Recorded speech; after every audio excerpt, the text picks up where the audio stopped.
feeds the flame. It's time you step aside, stop dodging blame. Right. We've lost the joy, we've lost the flow. Only one thing every fan now knows.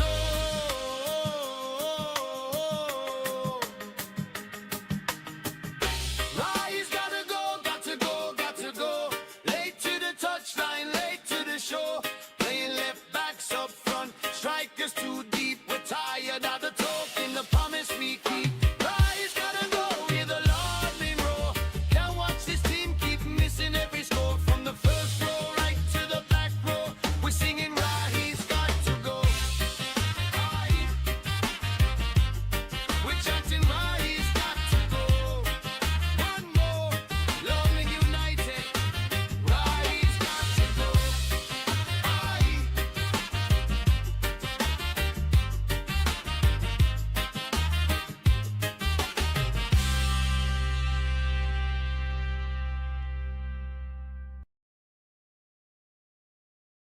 Hello and welcome to Game Week 31, and yes, we're up and about, and it's actually 4 a.m. in the morning, and I tell you what, I am ready for a sleep. So Man United better bloody well show up, because if they don't show up here, I'm not going to be a happy chappy.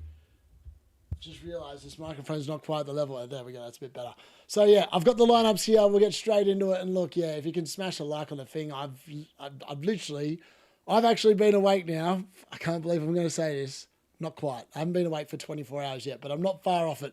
Actually, by the time I finish this game up, I would literally have woken up at 6 a.m. yesterday, Friday morning, and I'm going to bed 6 a.m. Saturday morning. So we're doing pretty well. Thankfully, I've got a bit more of Coke Zero here to try and power me through this game. And before anyone says you should just go to bed, I can't watch Man United games back if I don't watch it live. So I'm definitely watching the game live. So for Bournemouth, in goal, it's Petrovic. Jimenez comes in here at right back. Hill, Senesi and Truffett round out the back four. It's Scott and Christie in the midfield. Rayan off the right. Tavernier in the 10. Adderley off the left, and Evan Ilson leading the line. For Man United, as predicted, they go in unchanged because Michael Carrick doesn't believe in changing the team. And we've got Lamons in goal, Shaw at left back, Maguire, Yoro in the centre-back positions, Diego Dallo ball's still going live and strong at right back. In the midfield, it's obviously Maino and Casemiro, because who the hell else have we got? Then it's Cunha off the left, Ahmad off the right, Bruno Fernandes in his favoured number 10 spot, Brian and Mbeumo leading the line. Hopefully he can do something for the D-Units team tonight, because my God, he's been disappointing the last few weeks. On the bench for Bournemouth, it's Mandas, Brooks, Gannon Doak, Smith, Diakate, Krupi Jr., Unau, Toft, and Milojevic. For Man United, it's Flappy Bird, Buendia, Mason Mount, Joshua Zirkzee. Oh, it gets better, doesn't it? Malacia. How's Malacia still on the bench, man? How is he still getting on the bench? There's got to be someone else. Honestly, Michael Carrick, fly the D-Unit over, mate. Fly me over. I'm a better player than Malacia is. And then we've got Manuel Ugarte. It's a sorry-looking bench. Aiden Heaven, Benjamin Sheshko, probably the only good player on the bench. Fredrickson and Tyler Fletcher. I mean, it's a pretty crap bench. Honestly, there's only one sub he should be making this entire game, and that's Benjamin Sheshko coming on, because the rest of the team is horrendous. They're no good. They just need to be binned off. Oh, mate. Where's Mazraoui? Mazraoui didn't even make it. Apparently Mazraoui was fine. He was just ill, but he's not even on the bench. Oh, mate, if I see Malacia come on the field in the second half, oh, it's enough to pull my hair out. I'm trying to keep my hair, grow it back, let alone trying to pull the damn thing back out. Come on, Hill, Fernandes, Quiet, Ryan, and assist, please. Bournemouth 2, Man United 3. I'd happily take that. Mbeumo blank, no. Right, you got to go, baby. I'm scared since I sold Mbeumo last week. Maguire hat-trick. Maguire scores a hat-trick, and you've got him in your team. My God, you just retired. There's no way you'd ever get a better moment in FPL. Good evening, morning, everyone. Yes. Good, whatever it is to wherever you are. Same goes here, mate. I'm awake for almost 24 hours now, only sleeping after this game here. I mean, hopefully I go to bed happy. That's all I'm asking for. Send the D-Unit to bed in a good mood. And look, if Man United win, it's a good weekend. Literally is a good weekend. We don't play again. Get this. Man United don't play again, I think, for 24 days post this game. They don't play again. They don't play a game of football for over 3 weeks because we're not in Europe this season. They give us the Friday night football. So, you know, we're live and exclusive on Sky Sports. And then you better believe it, our next game's on a Monday night. So I've got to wait to the end of the next game week, 32, to get off. We're about to get underway. Bruno Fernandes looks like he's about to get us up and running, and we're just waiting for him to get under the way. The ref's about to blow his whistle. Can he blow his whistle? No, he hasn't blown it yet. We're still waiting for some sort of technical hold up here. Maybe this is like when footy and they go, oh, we're just waiting. There's a bit of a power failure on the lights. There's no power failure on the lights. It's just the referee's taking his sweet ass time to get this game up and running. He's blowing the whistle and away we go. All right, let's get that timer up and about on the screen. The first half is underway and football is live. Game week 31 is officially live and active. Can the D-Unit cook some points today? Preferably, if Man United to score goals, if we can get some Brian Mbeumo magic rather than Bruno Fernandes, that's the ideal scenario. I know a lot of people in this chat probably have Bruno Fernandes captain. And as much as I love the man, ideally, it's Brian Mbeumo that gets all the points. That's the plan. That's the plan. That's got to be the plan. FYI, I think Bournemouth score in this game, and I think Man United do. So I don't think it's a good game to be owning defensive assets, but you never know. A defender can score. It is set piece FC football this season, so there's always a chance of that. Sheshko is Tesco. Love it. Going for Trafford as a one-week punt. Hopefully it works out nice. I've got this installation job somewhere in Australia tomorrow morning. Apparently some guy up all morning doing live streams next door. Fair. Even Ilson, early doors, wins a corner off Lenny Yoro. I mean, that was half decent defending there from Yoro, but it's not an overly good start. Let's go United. Yes, Avi. All right, United, give me this win. Yes, MFC. Hello, Nightmare. How are you, buddy? If I have to do for 25 days, nice. Zygel, hi, Andrew, the D-Unit, nailed it, called it. Hopefully I called it. Let's see. I went for a 1-1 draw. That's what I predicted on the score predictions. I'm hoping I'm wrong and Man United win. I put a bet on Man United winning. So there we go. I've contradicted myself, and Nightmare will love it because he knows that I just sit there and talk nonsense. Tavernier with a corner here for Bournemouth. I guarantee you Tavernier will return tonight, probably after the weeks where everyone expected him to. Corner in, even Ilson goes for the shot. Unfortunately, it's blocked because old mate Luke Shaw, I think, got in front of it. And Ahmad picks it up. Bruno Fernandes, centre of midfield, looks inside. Why is Dallo playing centre midfield? I don't know what's going on there. Dallo's doing his usual Dallo ball nonsense. And he loses the ball. What an absolute flog. Oh, the Dallo hate, mate. It's back. It's back, baby. Glad I don't buy Sesko. He's obviously in a void. FYI, if you've got a Sheshko in your team, it's good he's on the bench. He doesn't do anything when he starts a game of football. All his goals, not all of them, but the majority of them all come on. So he gets them, generally speaking, when he's off the bench. So I don't mind him coming off the bench. I think he'll probably score in the second half. Guys, Brighton, Liverpool predictions, hopefully 0-0. Bruno scored yet? No. I wanted Mbeumo to get benched. I've got Sheshko. He's returned every time I put him in. Exactly. Sheshko, I wouldn't be worried about Sheshko sitting on the bench. The dude will 100% get half an hour in the second half. And not only that, he's going to be playing against tired defences. And the way that Bournemouth play, they will be more tired in the second half. And I reckon Sheshko delivers off the bench for United in the second half. Let's check who the top two in my mini league have captain. But of course it's going to be Fernandes. It's going to be highly captain player this week. I have Senesi, but I don't want him to get rid of him. I wish Big Man Picard had watchalongs. Yeah, Gary, turn it up, mate. Come back on your own channel. Once again, Dallo kills the momentum. How far off top 1 million are you? Not far. About 1 point, probably. I'm probably going to be inside the top million after this game, provided that, I don't know, Mbeumo does something half decent. And as long as Man United score, I'll be inside the top million, because I think Bournemouth defence is probably quite highly owned this week, and we're obviously betting against it. I tell you what, if Dallo scores a 15-pointer, I'm going to be fuming, because I did consider it when someone said bring back Dallo on the deadline stream, and I didn't really like any of the defenders that I was going with, and I ended up with Romero. I tell you what, if Dallo gets a 15-pointer, it would just be like a kick in the teeth, really. I'm not even surprised anymore. Bruno captain versus Hill for me starting. Think captain choice was a mistake. Thoughts on Steele, Garner and Maguire call-ups. Oh, good ball into cross. Dallo picks it up, back stick. What can he do? He plays it to Ahmad inside the box. Ahmad cuts inside. Ahmad forces a shot. Oh, it should have been 1-0. Casemiro just hit him in the chest and he couldn't control it. He should have put that away on the rebound. And now Bournemouth, it's 3-on-3. The other way. This is the kind of football Bournemouth like. They play it in. It's Ryan. Ryan crosses. Oh, it's a cross-come shot. And somehow it evades the goal. And it also evades even Ilson, who was arriving at a rate of knots at the back stick. What was that last 30 seconds of football? Man United 100% should have scored. Casemiro he just couldn't react. He couldn't react. And then it's literally 3-on-3 down the other end. I mean, where's the midfield? I mean, Casemiro was up there probably trying to score a goal, but I mean, if the rest of the game's like this, it's going to be quite an exciting game to watch, but it might not do the heart ticker any good. Yes, I did bring in Romero, and I'm not drunk. I'm completely sober, completely sober nightmare.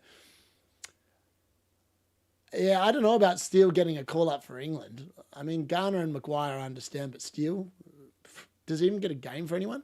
Afternoon, mate. Hope you're well. Yes, I am well, Daniel. Good to see you. I'm really happy for Garner. He deserves it. Why didn't Tuchel pick Welbeck? I agree. He's been amazing.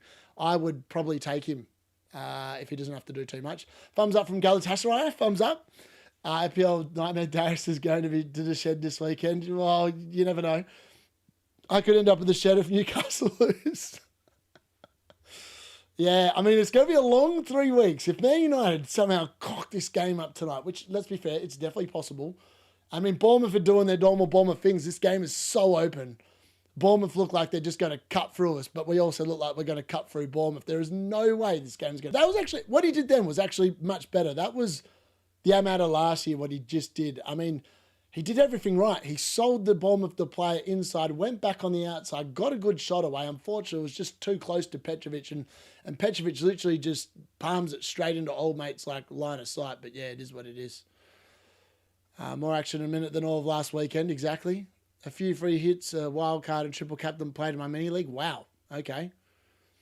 Don't go to the shed, we want green arrows, exactly. Sorry, I just joined. How do I answer the poll? I want to say I love the stream. Then I'd like to vote for Man United to win. Just smash the like. I'll see the like go up and then put your vote in. D-Unit predictions for Footium League. D-Unit's go. Oh, actually, I'm not going to win the Footium League. Let's be fair. If you haven't already, smash give it there's a link in the stream description. Go and check it out. They're sponsoring the channel this week, and I love it. And look, the season 17 is the perfect time to jump in and try it for free because of the fact that, you know, FPL literally goes on a 3-week break. The season literally goes for 22 days, which is 1 day over 3 weeks. So if ever there was something to pass the time with when you've got nothing to watch, Footium is literally half an hour a day. It's fantastic stuff. I actually spend way more than half an hour a day on it, but I actually spend more time on Footium than I do preparing FPL, believe it or not. That's a very hard thing to believe, but I'm so... I always hop on every time I've got a trainer, like a player ready to finish training. I've set an alarm so I don't miss out on any dead time. So I keep flogging my boys to death. Man United starting to enjoy a little bit of possession here until we then obviously give it back to Maguire. Maguire is not press resistant, but that was quite nice from Casemiro. Releases Mbeumo, who finds the danger man, Bruno Fernandes, who kicks it out wide. Cunha is now going to run at Jimenez. He gets the ball across, but it's a horrendous cross and it's gone out for a goal kick. Where is the vote for the love stream? Love it. I hate DCL and Solanke. I want Welbeck. Come on, Bright. Is Solanke in the... There's no way Solanke's in the... Nah, that's not possible. There's no way Solanke's in there. Come on, Brighton. Andrew, when is the video coming out? I got Jow in. Is it that a good transfer? It got me 11 playing players. Honestly, when I looked at defender transfers this week, I was just hoping Mukiele was going to be pronounced fit, and I was like, I was not going to make a move because I looked at them all right, and everyone knows my thoughts on Fulham and Binderson and all the rest, and I was never buying him. And I'm more than happy to back against the Fulham defence because I know what Burnley can do, and I'm expecting Burnley to score, so I'm kind of hoping that happens. But at the same time, I won't lie, it does slightly concern me because I'm sure that every man and his dog's got a Fulham defender this week, and I'm just hoping that I'm right, that Burnley score, and then I'm like, sweet, I got it right. But when I was looking for like a defender to buy, it's so hard this week. Like none of them are any good. And I have no faith in any of them in terms of them being able to keep a clean sheet. Like, for example, I've ended up with Romero just because of the fact I think he's got more possibility of scoring a goal than most of the other defenders. And I don't think Forest are overly good in terms of creating chances and scoring goals. So that's the reasoning behind it. Nothing other than the fact that it is literally a 1 week punt and I'll be moving Romero straight back out of the team on wildcard. That's essentially what will be happening. He might not even make it through the night, Romero.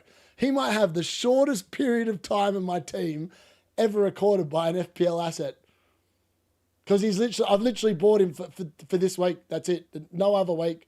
And unlike other people, I don't like rolling transfers into wildcard. I'd rather have the 1 week punts and hope that I get it right and have a little bit of fun with it before. Cunha! Forces a save out of Petrovic, who puts it away. I mean, he made something out of nothing there. There was no way that he should have got a shot away there. But he did, just on the edge of the box. Again, you're no surprise who would have got the assist, folks. You better believe it would have been Bruno Fernandes. I mean, I don't even know if he saved it. I think he just hit the post. I know, it was a save. I'm giving Petrovic no credit here. He did actually get his hands to that one. Ranks 230k. Imagine he overtakes Gary. It's going to happen. I'm going to overtake Gary, 100%. I've also got my triple captain left. Gary doesn't have that. I also reckon I'm going to pick a better wildcard draft than Gary's as well. Pretty confident on that. So we'll see if I'm right. Famous last words, obviously, but we'll see. Brian Mbeumo looks a little bit more up and about tonight. That is the good news. He's looking a little bit more flashy. He seems a bit more confident and sure on himself. It looks, again, the problem I've got with the way they've lined up is I can't tell you who's meant to be playing as the number 9. Because at the moment, it looks like Ahmad's playing more centrally and Mbeumo's playing more on the right. Maybe that's intentional. Maybe that's by design. I'm not sure. But either way, Mbeumo's definitely hugging out more to the right. And Ahmad just seems to be, I don't know. Ahmad just seems to be wandering wherever his heart can attempts to go. I remember the 23-24 season when teams would attack. Can we go back to that? No, it was so much better than the crap we've been watching this season, that's for sure. Hey, Colin, remember when Raptor was spying on the D-Unit trying to steal some of his stuff? Colin, have you been the Gary interview? Probably Tuesday. Gary Pascal goes on 32 wildcard. He's on all set pieces of Brighton. Fair. Yeah, actually, in fairness, I am interested in a couple of Brighton players because their fixtures are pretty good. Their fixtures are pretty good for the next 3 to 4 weeks, and that's probably... I mean, if they do double, and I don't think they will, because I think that Chelsea's game will now stay in game week 34 because there's no reason to move it. They can just put it back into the midweek because Chelsea are no longer in Europe, and we'll see if I'm correct about that or not. And I was pretty hot on it, and I reckon that's what's going to happen, but we'll see. This game's actually been fairly interesting without actually a goal going in, but we've only played 12 minutes or whatever. And Darius's mate, when he said he spends more than time up. It will take that long for Andrew to edit out all my Darius slagging off. That's fair. Being overconfident can get you far into life, no matter your IQ. Just ask Trump. Yeah, man, legit. Come on, people. Yes, smash a like on it. I'll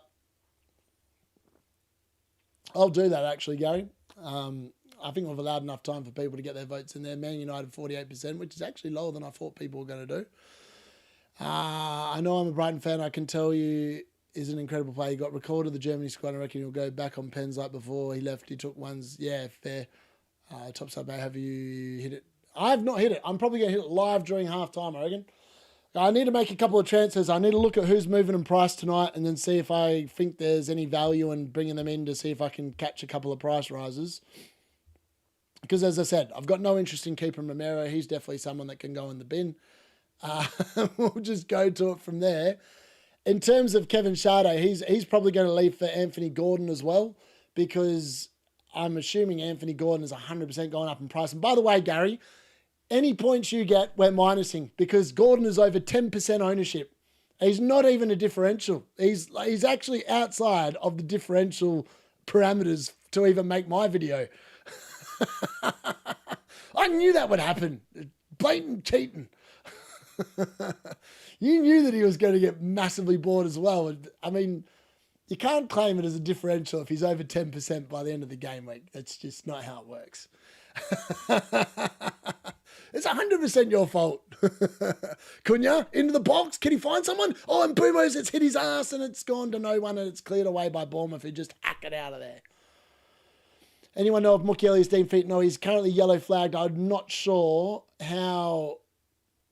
I bought him Romero because I just don't think Mukiele's going to play. So I'm going to hazard a guess and say if he can't fully commit that they still need to assess, and he's on a calf, right?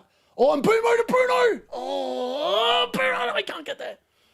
He can't get there. No good. No good. I thought that was going to be a nice little 1-2 there with Bruno. He can't quite get there. Petrovic almost made a soda look harder than it looked. I mean, if he'd spilled it any further, Brian Mbeumo literally would have got there and probably had one of the easiest goals of his life. But thankfully, Petrovic didn't completely cook it. And then a stupid foul given away there by Lenny Yoro and Evan Nilsson on the halfway line. Didn't realize there was a watch-along and have moved from Goldbridge to here now. Yes, I'm going to watch Goldbridge. No dodgy minigame cheating over here. That's good news on Mukiele for me. Yeah, I was like, I think he'll be fine. Like, post the international break, he should be absolutely sweet. I just didn't have the confidence that he's going to get me any minutes, and I don't have a defender that will come in. So I literally, and Mateus Nunes, I mean, it was annoying. I could have, like, I really wanted to move and do a transfer elsewhere on the team just for like a 1 week punt. But, you know, you're better off fielding 11 players. I've taken a risk. I've brought in a Spurs defender with zero faith in that team. I mean, I'm an absolute idiot. If this comes in, it's just a biblical call. But realistically, I'm expecting a 2-pointer, maybe a 1-pointer, maybe a -2 because Romero does quite like the red cards. So there's always that possibility as well. So we'll have to wait and see. Darius asked Gary about tension quiz he did with FPL Discomfort. Yeah, what happened, Gary? People have been saying about it during the deadline stream, and I have no idea what's going on. But apparently you loved it. Maybe you got smoked. Hey, can the most brought-in player be classed as a differential? No, 100%. Bruno! Oh! Dallo Ball was on fire. Dallo Ball found the Bruno Fernandes in the box, but Tavernier, of all people, getting back and blocking the shot there from Bruno Fernandes, I'm pretty sure. Or was it Hill? No, it was Tavernier. I tell you what, Bruno's getting into positions where he's shooting. I mean, people that captain Bruno, they could be on. They could be on. Wilson, Holler, Katike, Van Heck, and Vandenberg all getting a price rise tonight. All right, well, I've already got Wilson, I already got Ekatike, Van Heck, and Van Heck I'm interested in. I might actually swing him in. Bruno Fernandes, ball in. I thought Dallo was going to get there, but he didn't. Brian Mbeumo collects it. It's a nice little ball recovery. Well, actually, that's probably not a ball recovery because it looks like a ball recovery, which means it's probably not. Bruno Fernandes is one of the worst passes I've ever seen. Sold Maino into trouble, and look, he almost gave away a yellow. That would have been a yellow card there for Maino, I reckon, if he found him. And Mbeumo, nice little couple of touches. He definitely looks on it tonight, folks. And Mbeumo looks like he's eaten. He looks like he's hungry. He looks like he knows what he's doing, which is definitely a positive from what we've seen the last few weeks. All right, let's add it in here. If you are wild... actually, hold on.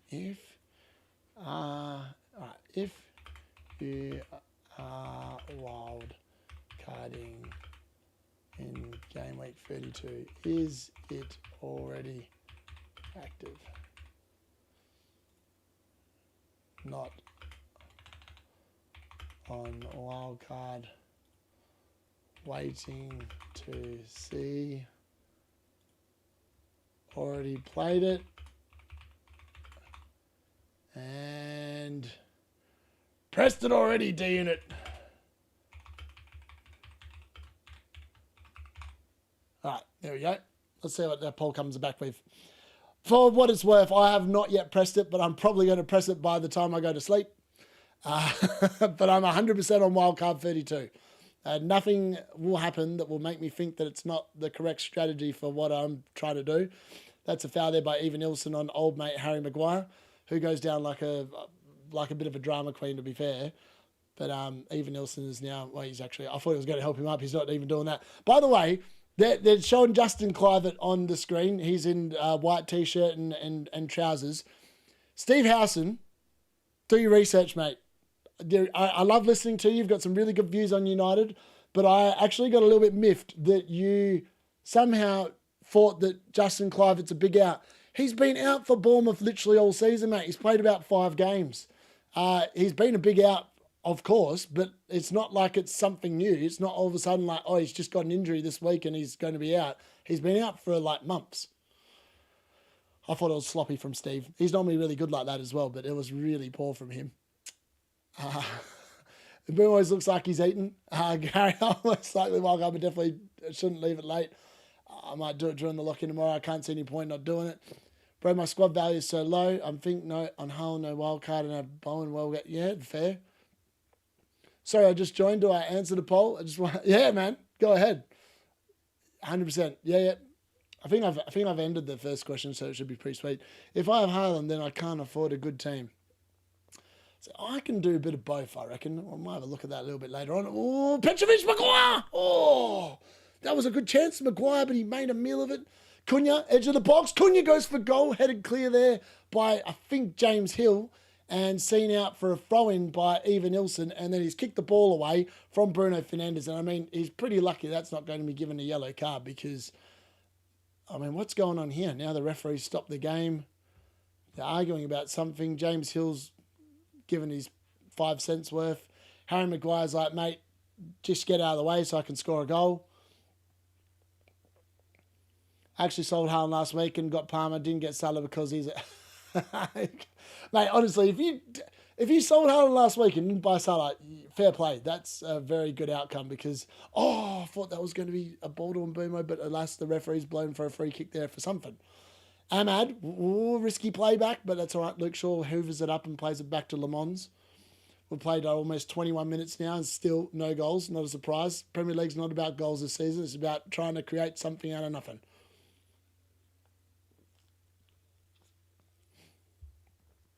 Assume must have Palmer in it, though.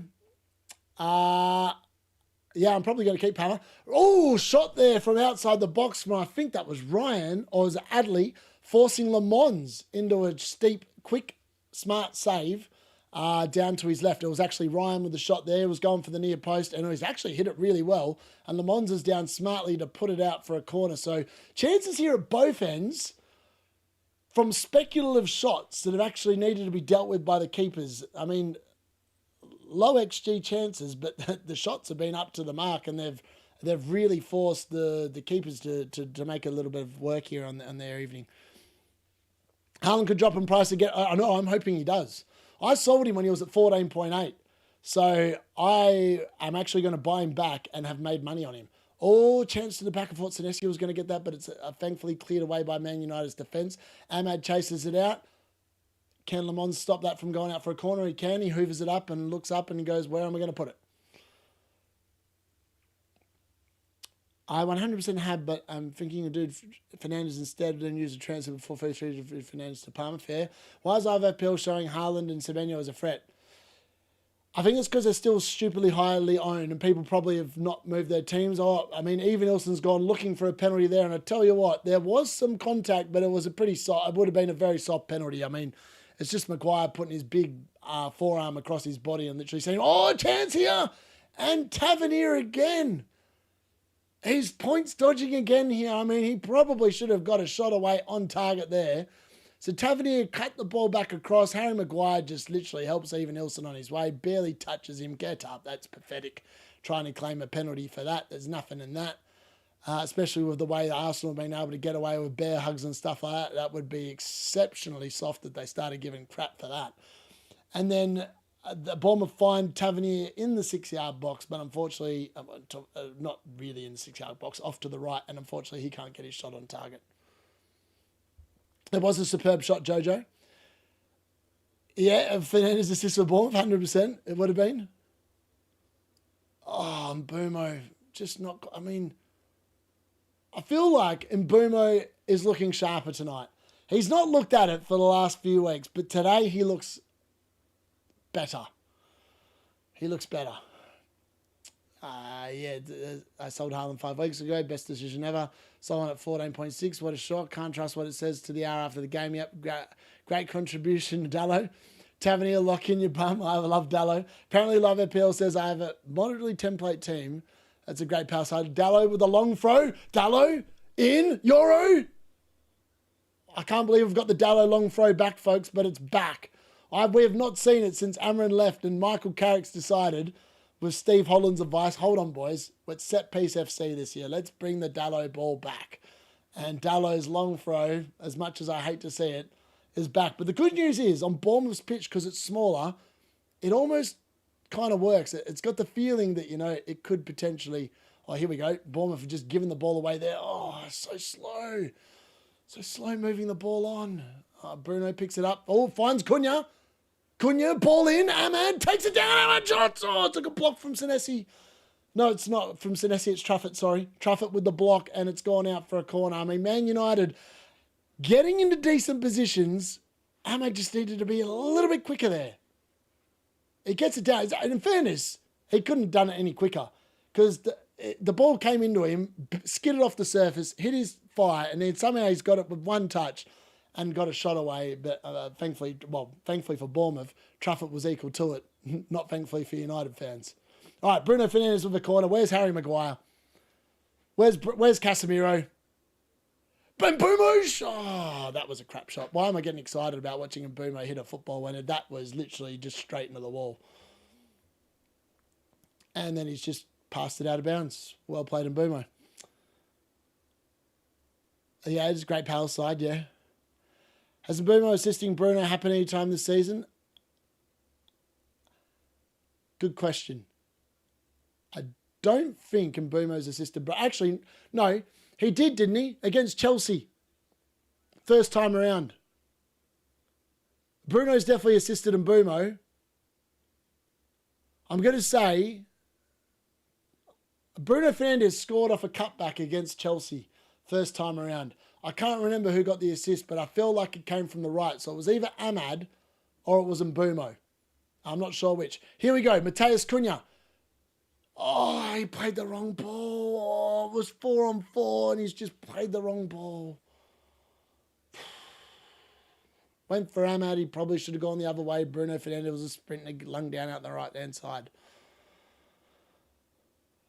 Dallo, great spirit for the game, but lacks talent. Yep. I don't mind Haaland as a threat. I hope he's starting in plenty of teams. Yep. My team is Sunday. Sunday. What am I on about? Sanchez, Senesi, Binderson. I love how people are starting to call Anderson Binderson. It's brilliant. Wilson, Bruno, captain, Palmer, Sade, Sabozai. Should put Dirty Dom. Emulate. Thiago, I love it. Good. Yeah, I don't mind that. Oh, wow. Diego Dallo thought he's going to have a shot from 40 yards, and what on earth was that? That was the definition of crap. There's no ifs, buts, maybes. That was just garbage tier. That's why Dallo cops it from me, because that is just pathetic. Casemiro's getting his customary yellow card. Yep. 27 minutes in, Casemiro in the book. That was pointless, Casemiro. Why are you giving a stupid foul away there? I mean, just let him go. Oh, and now he's got to walk a tightrope for the next 63 minutes. It's just not an intelligent card at this time of the game. Like, there was no need for it. He had cover behind him.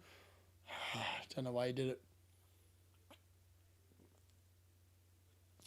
Yeah, Ekatike, yep, excellent shot, Dallo. Oh, mate, Dallo. He's back in the bin. Back in the bin, old Dallo. Useless. Absolutely useless. I mean, then he rises up and wins the header, so I suppose that, he's trying to make up for the crap shot that he had there. He's a hard player to get excited about. I think that's the best way of describing Dallo. He's a hard player to truly ever get excited about. Can't be more than once by the sound of it, unless Mbeumo won a pen. Yep. Yeah, that's fair. Case yellow. Yes, he did win a penalty, Zygel. He did. I remember this now. It wasn't the Chelsea game.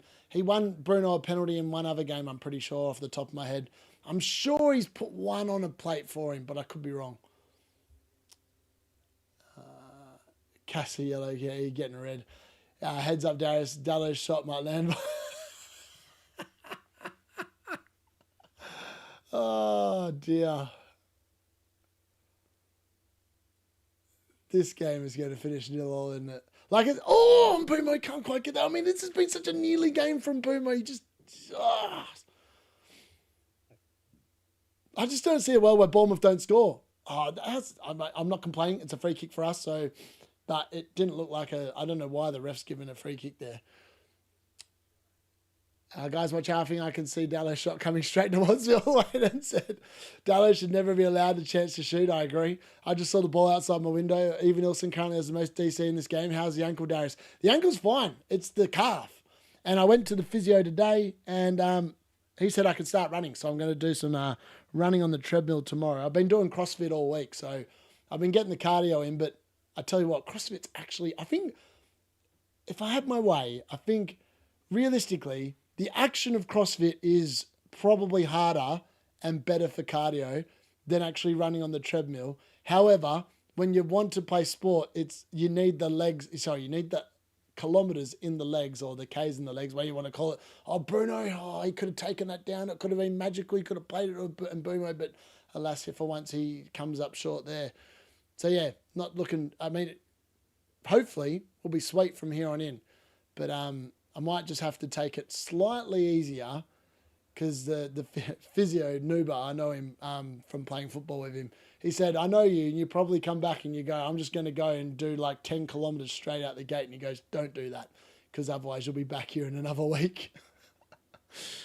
Who's in your FPL team for this match? It's just Brian Mbeumo and Bruno Fernandes. No captain for me, just the two players. I think a lot of people are going to have players in this game. A lot of people probably have some sort of a Bournemouth asset. A lot of people probably have Bruno Fernandes as captain as well. And to be honest, it's been I feel like Man United, if they just switch up the speed a little bit more on this press, they can get Bournemouth to cough the ball up and probably get an easy goal. But every time Bournemouth get through, ooh, okay, it's gone out for a goal kick. It's okay. Bournemouth are actually playing for our team pretty easily.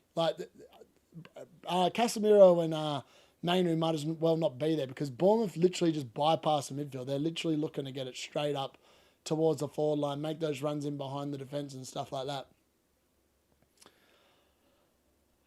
Who's swinging at the captaincy?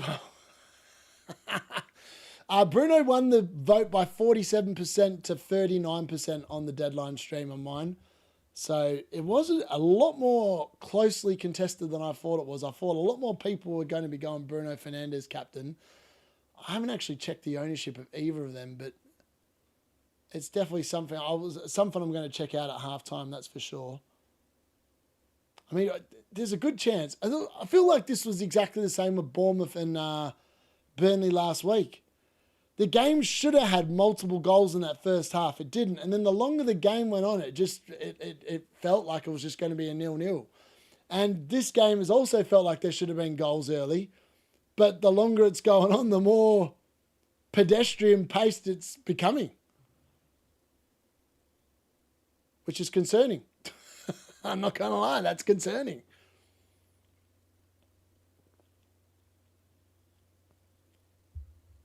This game's definitely built for Šeško, and I can tell you, in the second half, it's going to be Ahmad that's coming off.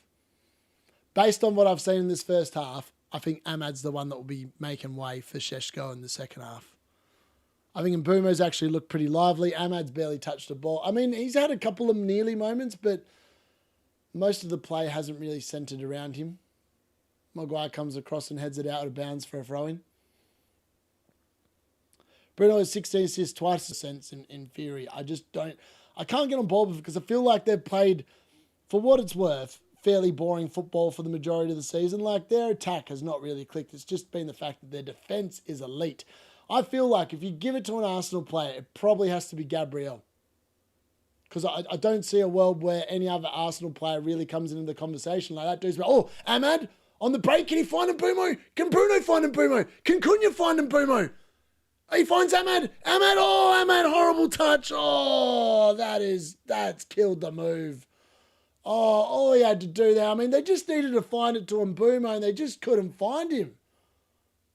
Oh, they all had a chance. They all had a chance to find him, and nothing. Dallo, Cunha, can he get into the box? Yes, he can. He plays it back to Bruno Fernandes, who goes for goal. Nothing doing, straight into a Bournemouth defender there. Man United knocking, probing. Mainu dances around, finds Casemiro, Ahmad, down to Dallo with a back stick. Bruno Fernandes, oh, it's a save for Petrovic. Bruno's claiming it went over the line, but it didn't. The referee checks his watch and it's play on. Petrovic with a save there to keep the game at 0-0. Bruno Fernandes almost opening the scoring there for Manchester United. And Dallo, yet again, putting the ball on a platter. Dallo ball up and about.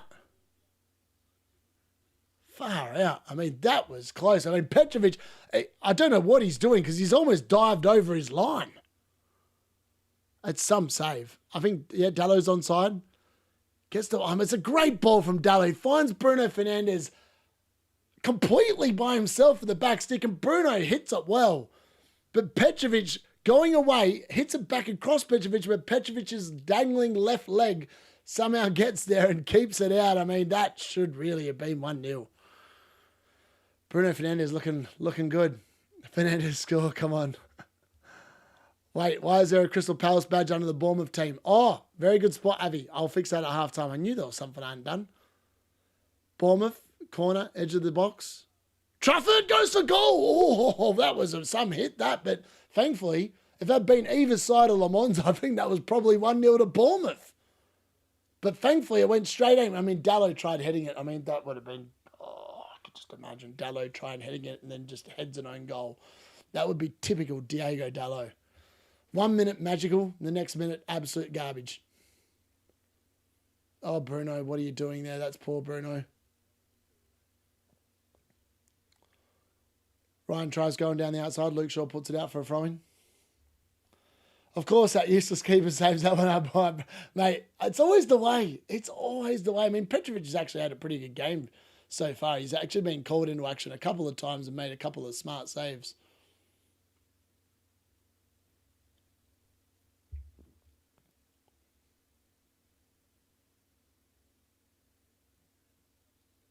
Now we've got a couple of quieter moments with Bournemouth trying to do the old passing around at the back nonsense.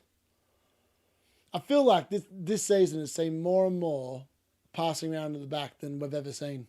Oh, Luke Shaw, what are you doing? That's why he didn't get called up to England, mate. You literally headed it straight to Bournemouth, and they almost get in.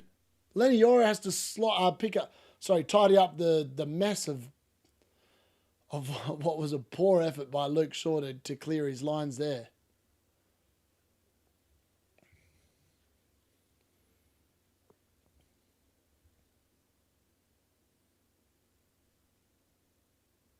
I mean, Bournemouth are literally dicing with death. Like the way they're passing around the back, they're like a split second in front of the Man United press. I mean, I feel like at some point they're going to cook it and get it completely wrong. Senesi, ball in towards the back stick, and Luke Shaw, just let it go, man. Listen to the calls. Gives Bournemouth an unnecessary corner there.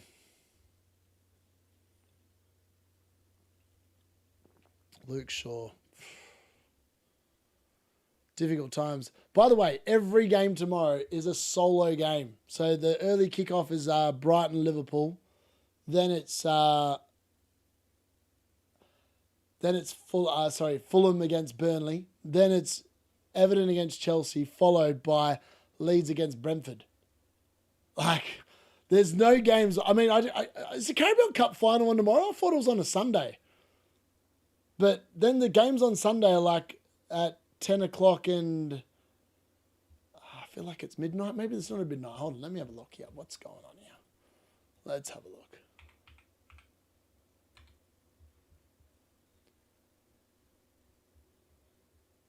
Where are we at? Points. Oh no, yeah, I see what it is. The Carabao Cup finals on at 4:30 on Sunday, isn't it? I've answered my own question. I'm pretty sure. Oh, Michael Carrick's in dialogue with Steve Holland. What's he going to tell you, mate? Let's hope for another Bruno moment, FC. Literally, the Carrick regime has focused on...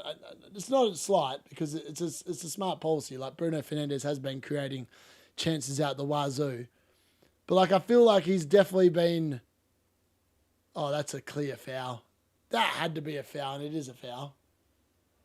Lenny Oro claims innocence, but it looked like a foul live, and I think that I think the referees called that one pretty well. Takes down Tavernier. Let's have a look at it on replay. Oh yeah, he cleans out his... I mean, he's unlucky. He is sliding. It's because of the fact that he's slipped over kind of on the floor, and he's caught Tavernier, and Tavernier's kind of like dug his foot into the ground. He should be perfectly fine. But yeah, I mean, it was a foul, but it wasn't like a deliberate foul, if that makes sense. How do Bournemouth boys seem to get... By the way, Bournemouth at home have only conceded 15 goals in the league. I think they've got the sixth best home record in terms of like goals conceded. It's definitely up there. It's in like the top 6 teams. It might even be even higher. It's just away from home they're horrendously bad at conceding goals. So like I predicted a 1-1 draw in this game, and at the moment, not gonna lie, it kind of feels like it could. I feel like at some point one team's going to score here, and I definitely feel like the other team will come back into it. And a score draw has written all over it. Whether it'll be 1-1, that's going to be a story for the second half. But it definitely feels like that could be the case. All right, so Bournemouth free kick. They're about 35 yards out here, slightly off to the right of the D. I mean, if this goes in, it's some free kick. Tavernier goes for it. Oh, and forces Le Mans into a save. Not a big save, but like an easy catchable save. I mean, I was going to say, if he was going to score from there, it would have to have been an unbelievable free kick. But Le Mans sees it all the way and catches it with both hands. And Mbeumo tries to hold it up. Nothing doing. Loses the ball. I mean, he's got worse the longer this half's gone on, has to be said. He looks so sharp the first 20 minutes. I was like, we're on here. And then the last 20, I don't know if it's the fact that Man United haven't found him. Like, there's been moments where he should have been found, especially on that breakaway before. It was like 4-on-4. They just couldn't bloody find him. Ryan tries to cut the ball into the box. Nothing doing. Casemiro mops it up. And Mbeumo now takes a touch, which is sloppy. And I don't know what's happened there, but someone's gone down. I mean, Casemiro, look, is it Casemiro? Oh, it was Cunha? Casemiro. Yeah, Casemiro's gone down, but he's up now. Oh, that's better football. There we go. Now, oh, come on, Mbeumo, that's sloppy. Too slow. Loses the ball again. Cunha tries to run through them all. Gets through 3, then loses the ball. I mean, this is the problem with Cunha. Sometimes he takes it on himself, does too much of it, instead of just moving the ball a bit quicker and just using his teammates around him. I mean, he literally ran himself into 4 players then. He got past 3, and it was the 4th one that mopped it up. But you can't be doing that in a Premier League game and getting away with it too often. Trafford, good ball into the box. Le Mans claims it. Nothing doing. 3 minutes before injury time in the first half. Oh my God, Tav, get up.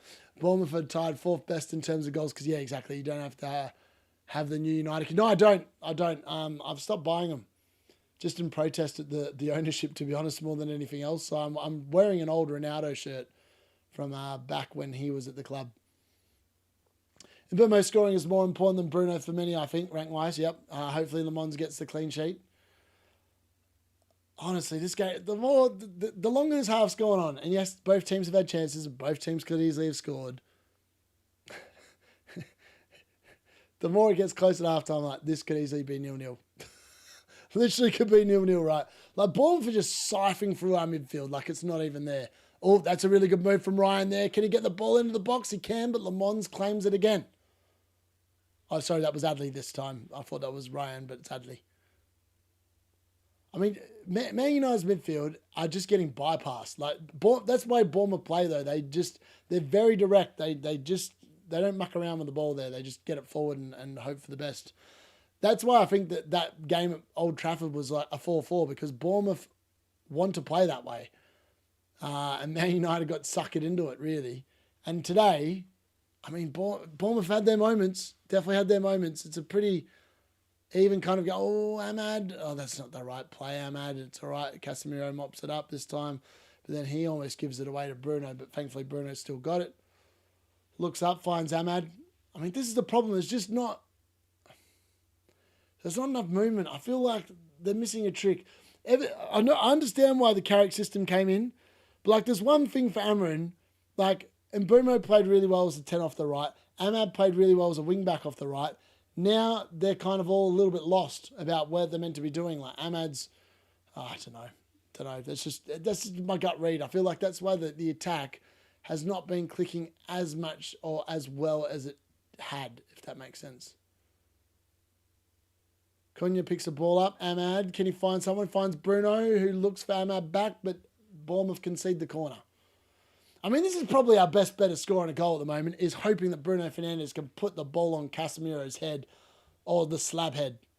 Because it's always half a chance. Ryan is definitely on the pitch.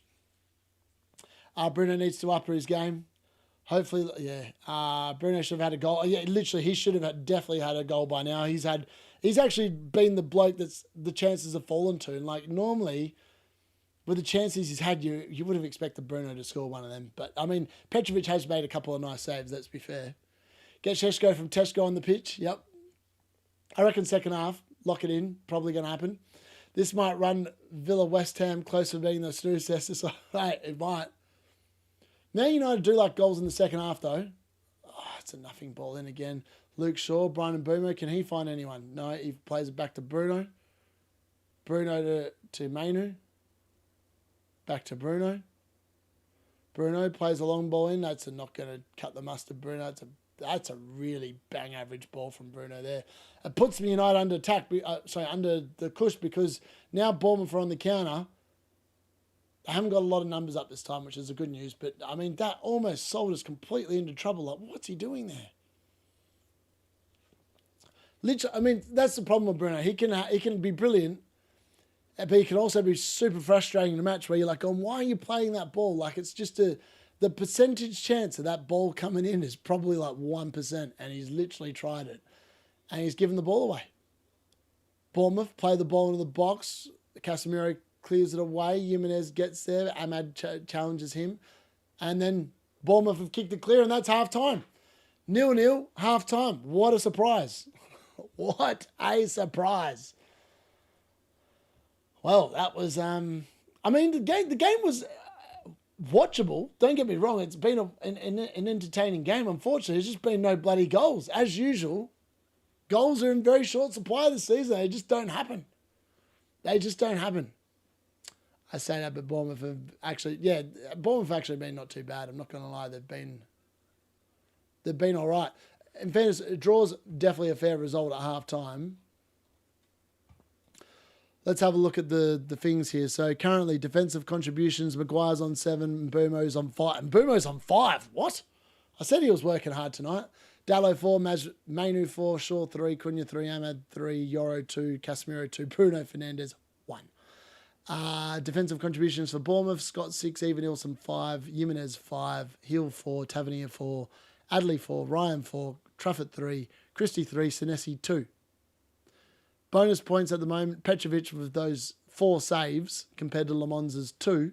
He's on 3 bonus points. Ryan's currently on 2. And Hill, Shaw, Cunha, Ahmad are all sharing 1. I mean, not much to talk about there at all. It's the wrong graphic. Yeah, I know. I'm about to fix that now. Thank you very much. Yeah, we're about to do that. I'm about to fix it up for the second half. I don't know how that happened, actually. Actually, I know how that happened. I was mucking around with something here before, and it didn't want to... It didn't do what I thought it was going to do. Let's put it that way. All right, Bournemouth, let's get them in there. That looks a bit better.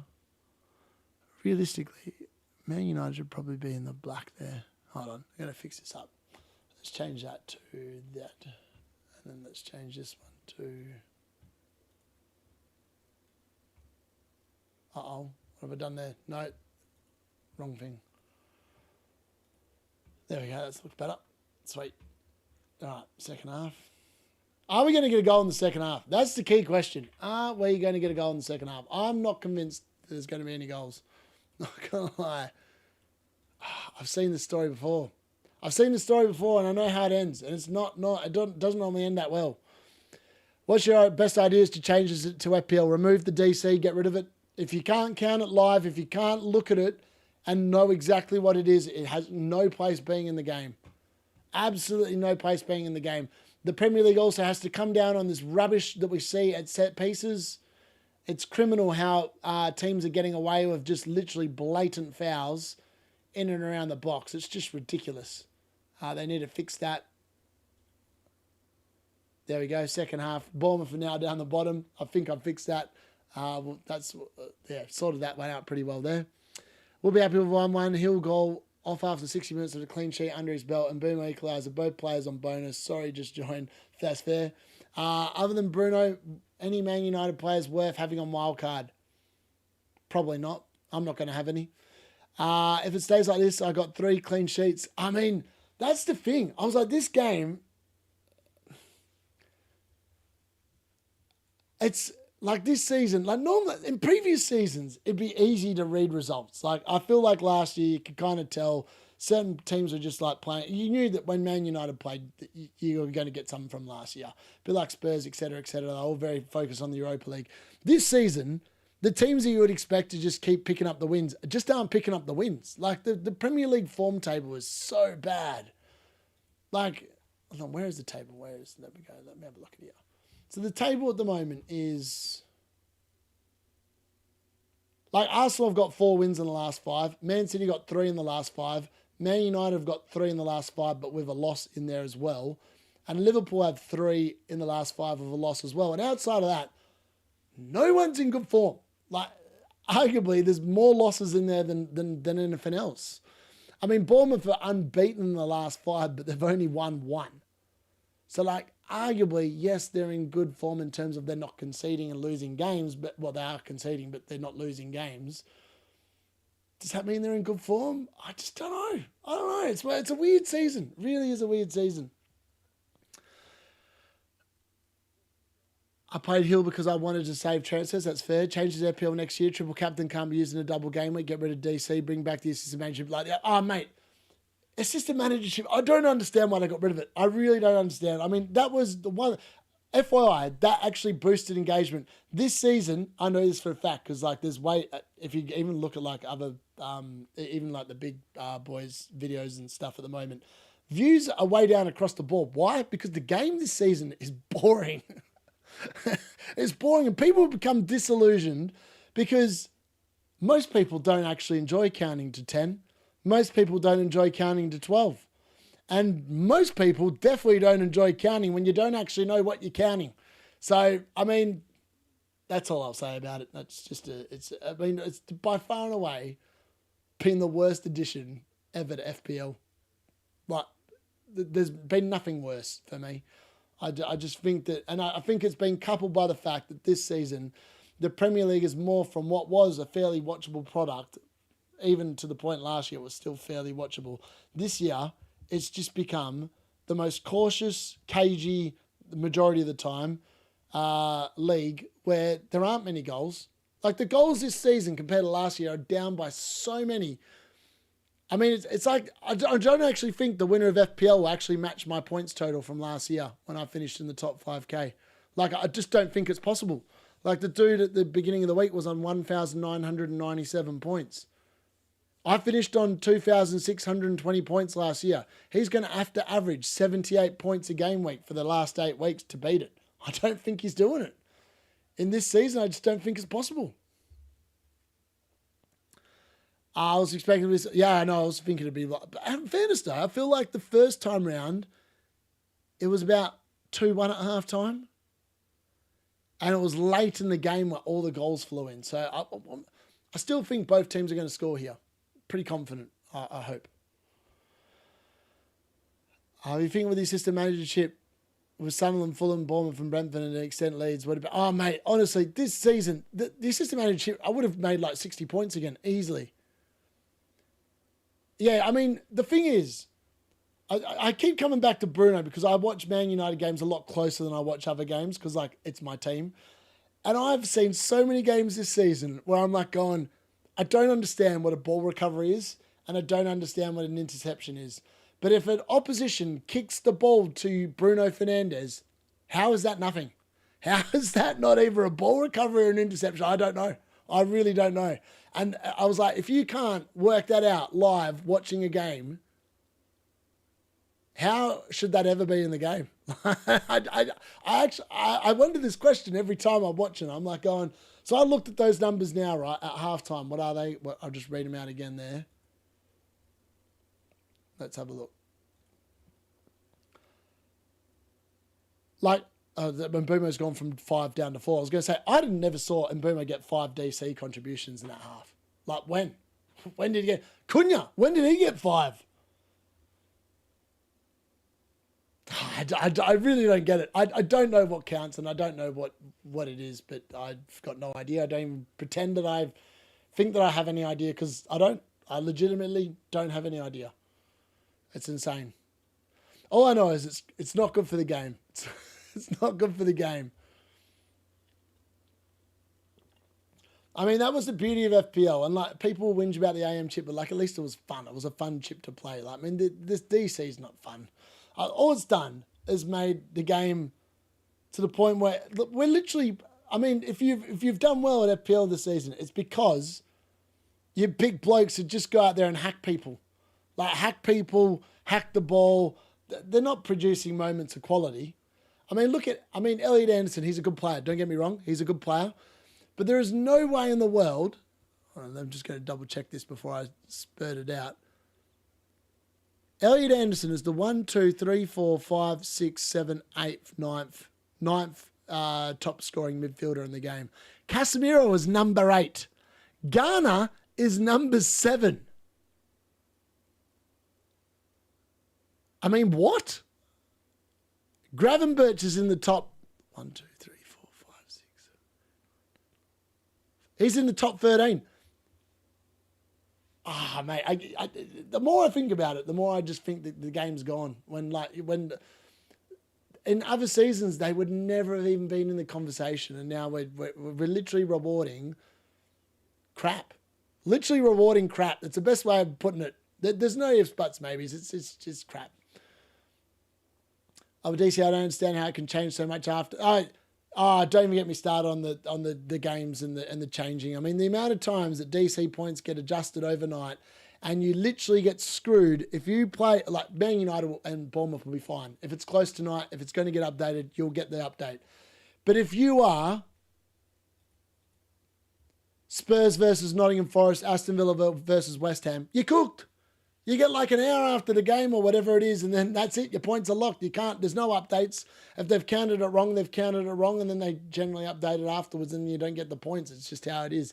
It is such a stupid system, and this just didn't happen when they didn't exist. It didn't happen when they didn't exist. There wasn't all this. I mean, turn it up on Opta. I mean, how hard is it to actually count? You would have thought they know how to count 1, 2, 3, 4, 5, 6, 7, 8, 9, 10. Maybe they don't. Maybe they need to employ people with a degree that in counting to 12. I don't know. But either way, it's pretty embarrassing they can't get it right. Yeah, some people love it. I just don't. I just think it's crap. 3 goals second half and Mbeumo hat-trick. I'd love it, Craig. I would really love it. If they were to keep DC, I think 10 for defenders, 12 for midfielders and forwards can't be a thing. Should be 12, 14 for defenders with 7 for forwards and 10 for midfielders. I would agree. I think they've got they've got the values completely and utterly wrong this season. That's the best way of describing it. They've added DCs and double chips and FPL points are still down. Says everything about the... Yeah, I know. What Mark Raving said. Like, legit. They said... double the chips, double the points or whatever. It's been completely the opposite. Completely opposite. And yet they said, we're adding all these extra points in for DC. The reason why there's been no points is because no one wants to play bloody 5 defenders in the back line every week because it's boring. I think that inherently they might not want to admit it, but they've made the game boring because people are now not worrying about whether they've got a ceiling player. We're more worried about, is he going to get 4 points every week? That's literally what the game has become. And I've just refused to accept it, which is why I'm sitting 1 million. But I just can't play the game that way. I don't go to football to watch 0-0 draws. Like, I'm annoyed that there hasn't been a goal yet, preferably for Man United. But football's meant to be an entertainment product. The Premier League pride itself on being entertaining. The Premier League has been nothing but boring for the majority of the games this season. Thankfully, Man United have played more of the better football that's actually been on display in the league, but it's not ideal. I mean, like, Man United played in the good games. They played in the 4-4 draw with Bournemouth. They've beaten they've beaten Arsenal in that 3-2 game, which was a cracking game of football. Not so much for the standard, but the actual, the fact that there were goals and stuff in it. But I mean, I can't think of too many games this season where I look back, the Fulham Man City game, 5-4, that was a brilliant game of football as well. Outside of that, I can't think of too many games off the top of my head where I was like, that was a good game of football. There was one, Newcastle versus Leeds, that was a good game as well. I remember that game quite vividly. But there's so many just where I'm like, what did I just watch for the last 2 hours or whatever? I'd scrap the offside rule. That would liven up the league. No more crap football and crap linesmen. Yeah, fair. Apparently they are changing offside rule to get rid of those noses. I know. All it's going to do is it's going to just adjust where they do the offside from. It's not actually going to fix the problem. It is what it is. Bruno could have had 2 goals easily by now. 100%. 100%. All right, where is my... Actually, sorry, guys. I've just got to quickly get my foot rest from underneath here. Bear with me 1 second.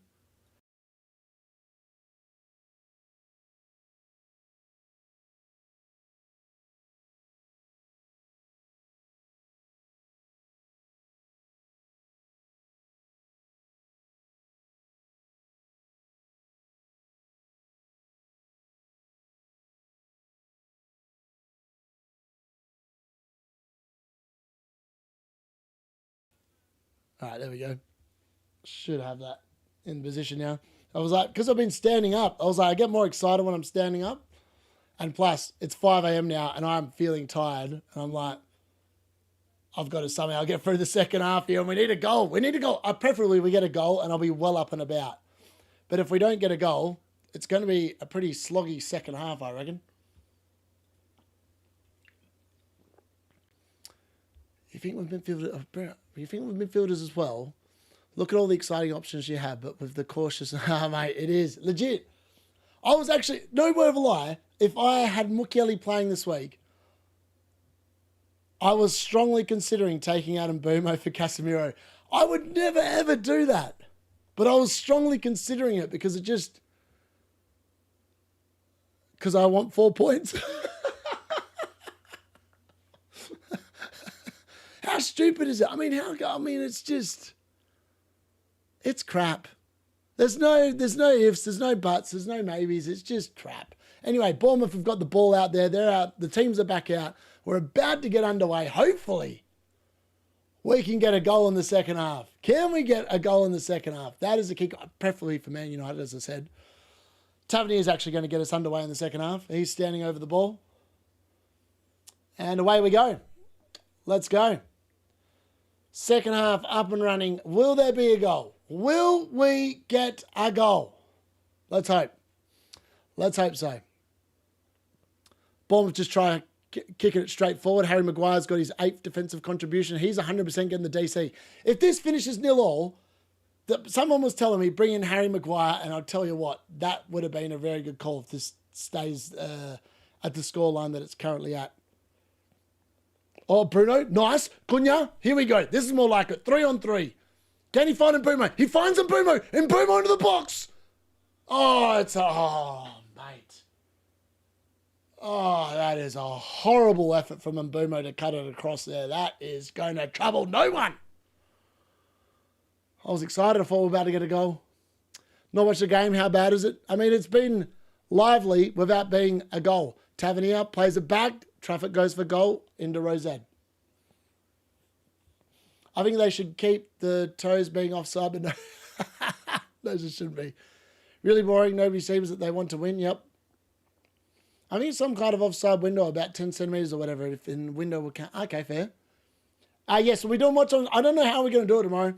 Honestly, I think I'm just going to do one stream and go the entire time, and in between the games, because there's a game at 12:30. They'll finish at 2:30. Then there's a game at 3. So there's one game at each of the time slots. So what I'm going to do tomorrow, I'm going to watch the early game. Then I'm going to play a game of Dota live, just in between the games, because why not? And then people can either watch it or they can come back for the start of the next game. We're going to try and do a marathon session, just back to back to back to back tomorrow. That's the plan. Hopefully people can get on board with it. Should be hopefully pretty good. I'm also excited to play some Dota because I tell you what, it might actually be more interesting than watching me watch the football, because at least I'll be doing something in that game. I'll be throwing hooks. I'll be landing up. Good commentary as well while I'm playing. I still remember that last time I played that Dota game, and I think it was live like early on in the season, and I literally called that I was going to get first blood in the game, and I literally delivered first blood in the game. It was probably my favourite moment streaming outside of dirty 0-point Dom this season, because that was also pretty biblical, let's be fair.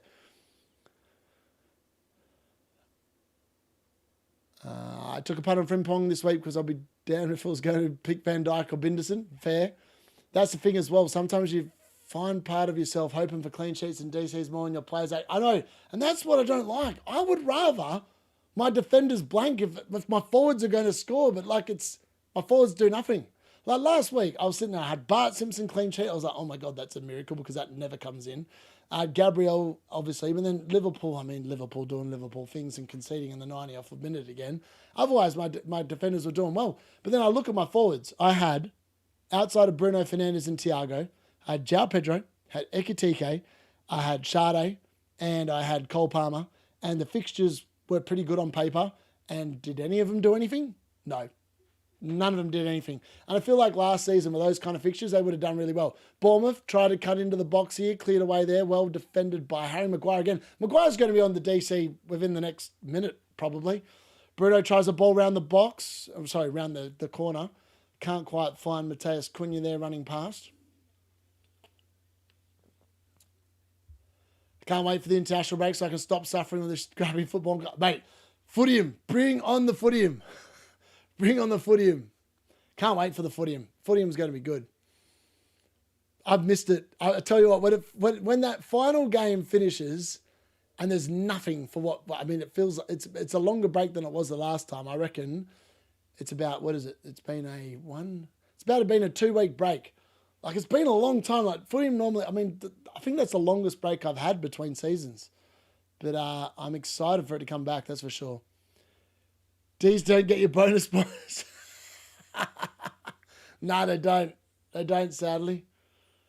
They don't. They just don't get me any. I don't get points in my defence. Probably because of the fact I've just not rated them. I remember like last year, I spent no money in defence. I think I had Gabriel for like 2 weeks all season. Literally 2 weeks all season. I had Timber for the longest period of time. That was the Arsenal defender I owned the most. I think I had him for about 8 weeks. But I had Lewis Hall for like most of the season. I had Robinson for most of the season. I had Kirkes for most of the season. I literally had all these banging 4.5 million defenders that were just attacked and got assists. Happy days this season, man.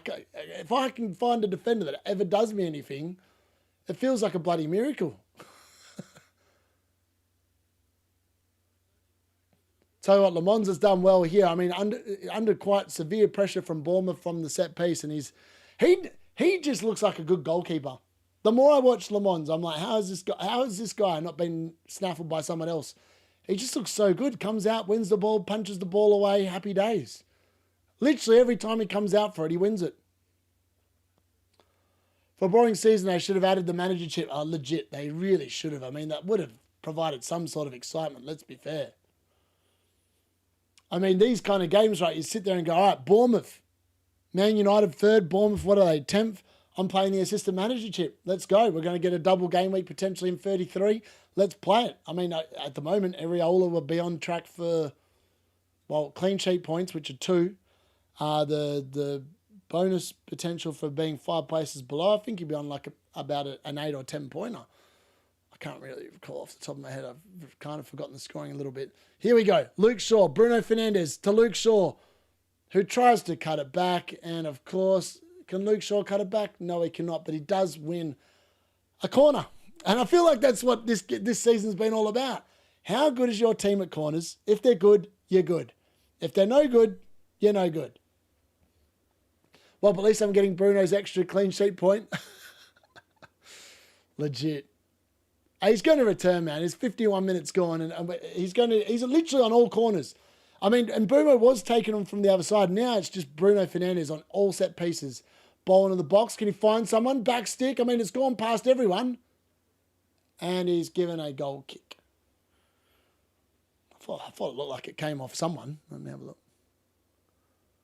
There's nothing in that goal kick. Referee's pretty happy with that.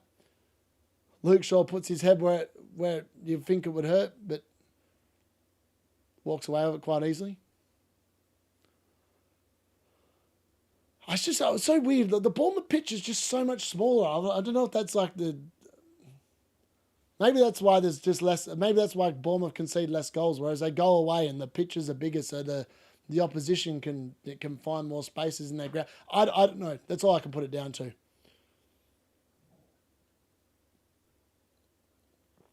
100%, I reckon Ahmed's getting the hook in this game. Surely it's not going to be Mbeumo today. I mean, you know what? I'll probably take 3 points at this moment in time. But better than 2.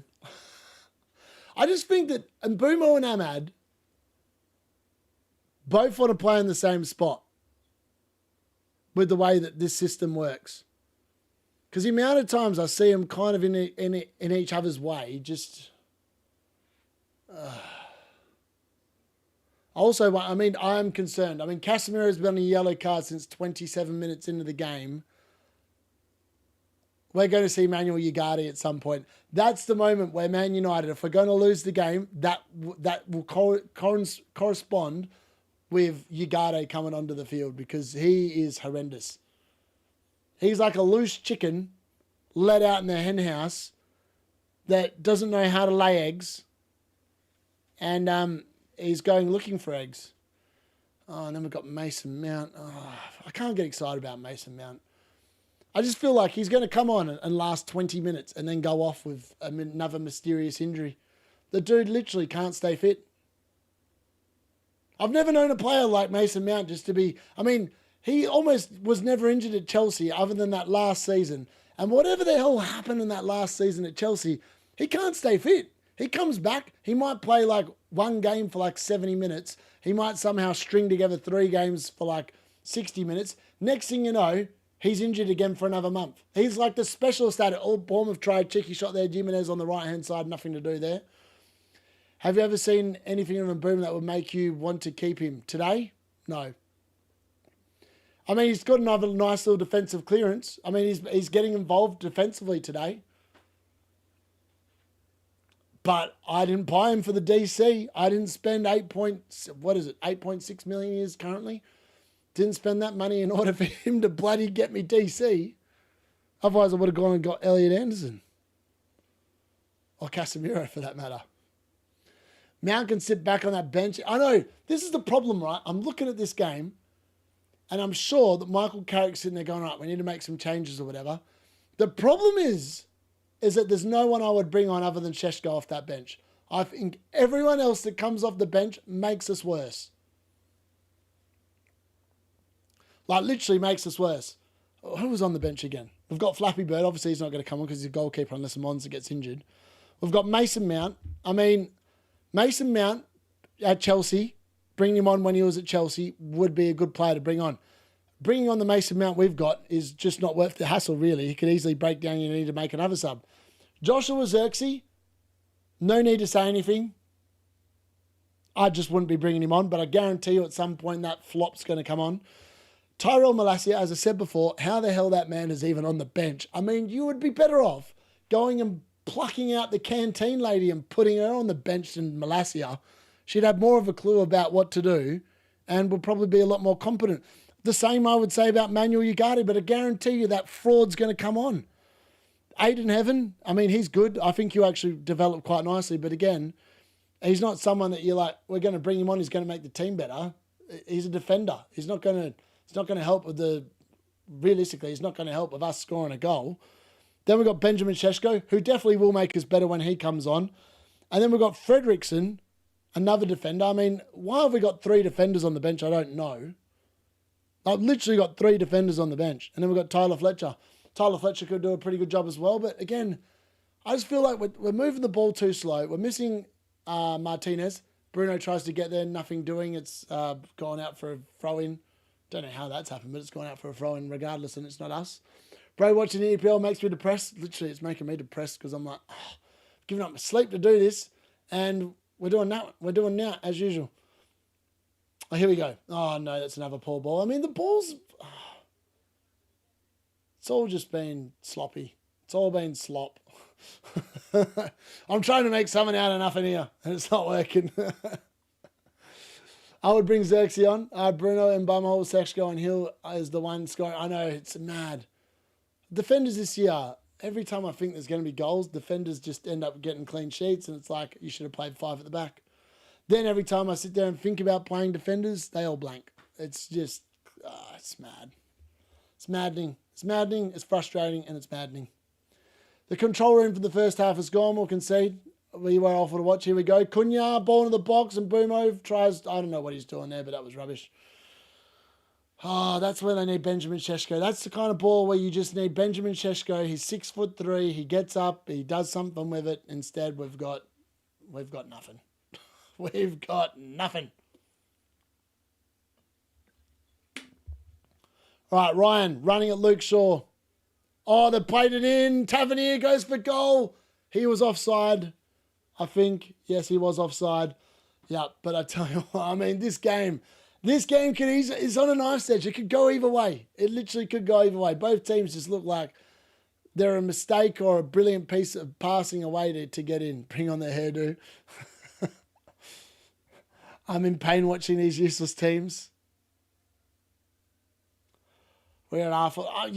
Normally I'd say this season we actually haven't been too bad, but like in the first half I thought, we probably should have scored. And this is the problem, like Michael Carrick under Steve Holland. There's one thing to say about Amarin.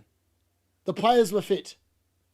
Under Carrick. Oh, Cunha. Oh, that's a penalty. It's a penalty. Mateus Cunha's been taken down. And finally we're going to get some action. It's a clear yellow card and a clear penalty. And Bruno Fernandes is going to have the chance for the spot to put Manchester United in front. Mateus Cunha. I mean, what on earth is Jimenez doing?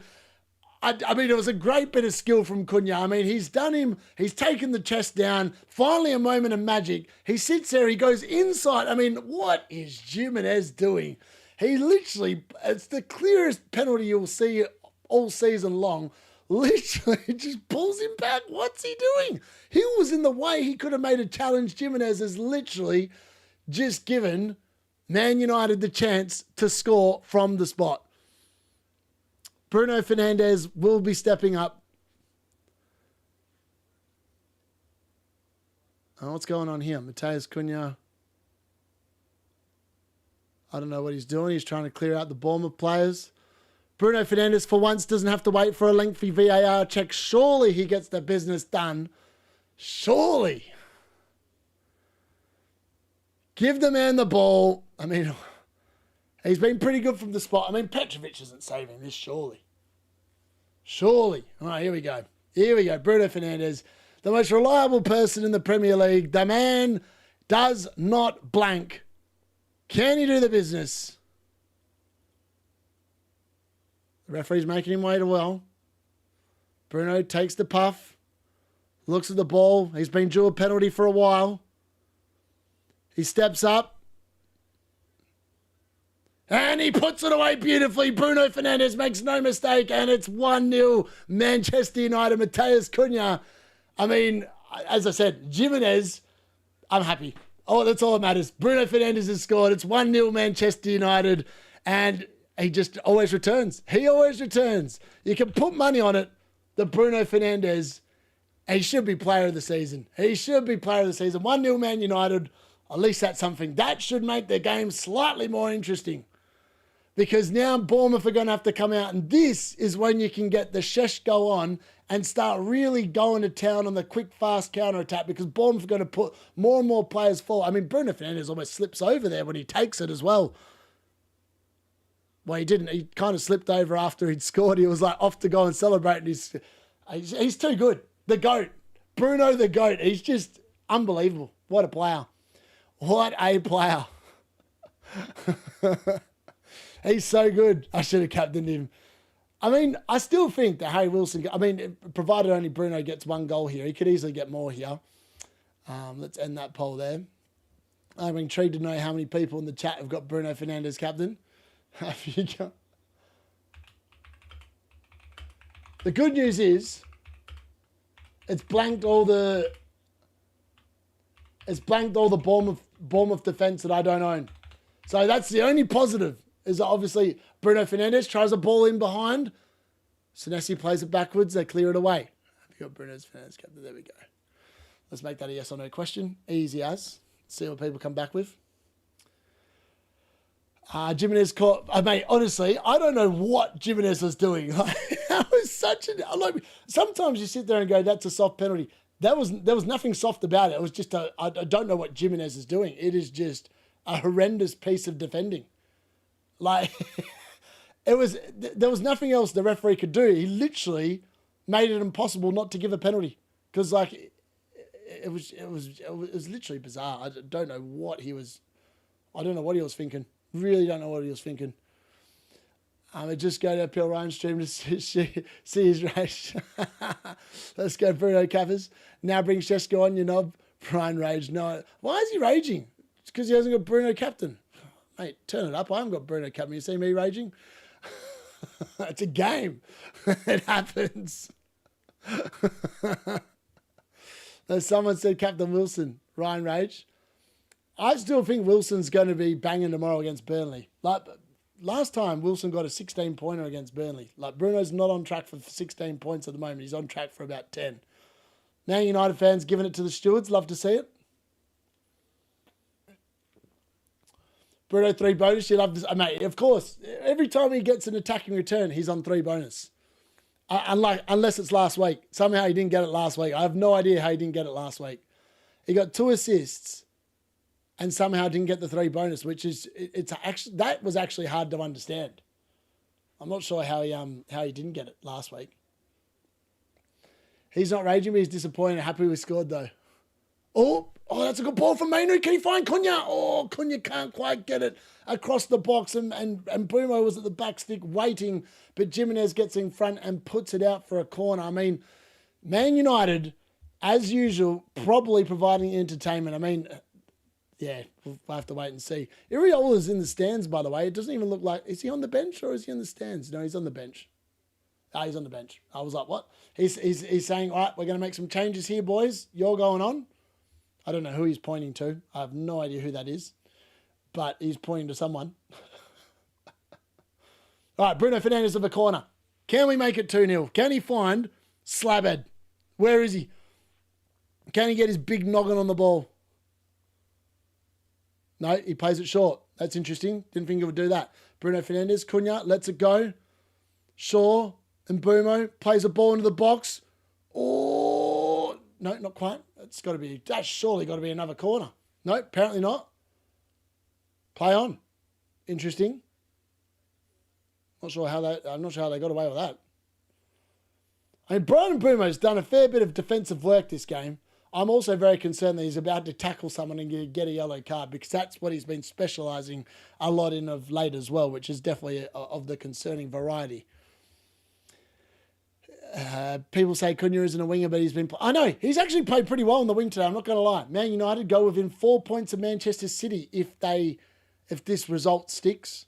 They go within 13 points of Arsenal. I think it's safe to say we're probably not clawing back 13 points on Arsenal. But I mean, this is a big result. If Man United can somehow hold on to the win here, they go into the international break. They're going to be at least 3 points clear of Aston Villa, at least 5 points clear of Liverpool. That's a pretty... I mean, with 7 games left, I mean, they've got to be in the box seat then in order to qualify for Europe next season, I would have thought. In the UCL places, I mean. I think they're going to qualify for Europe. If they didn't from here, something has massively gone wrong. Man United playing a bit better post-that. Oh, here we go. Dallo through. Can he find Mbeumo? Can he find Mbeumo in the middle? Can find him? Oh, it's got to be another penalty. Oh, that had to be a penalty. How is that not a penalty? Ahmed, I mean, that's a foul, surely. I thought that was a penalty. I'm not going to lie. That looked like that. That looked just as much of a penalty as the Cunha one.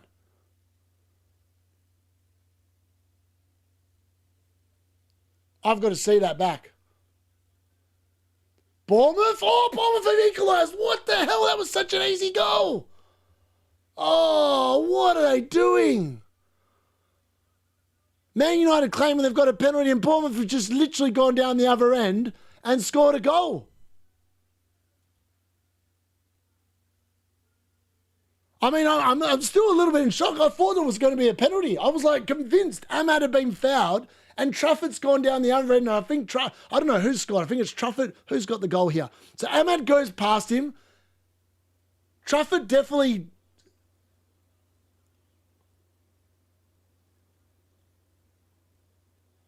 I feel like that's a penalty. That looks like a penalty. I've seen it back on replay. I don't understand how that's not a penalty.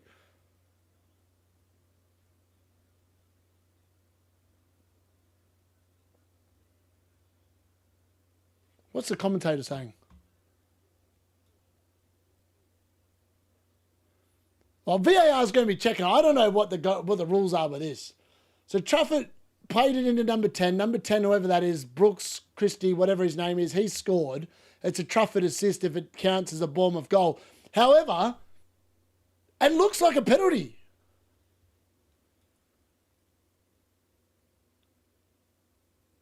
Like that, I mean, he's literally, I mean, how's that not a foul? I don't think they're going to give it. I think they're going to give the goal. Wow, it's been checked and cleared.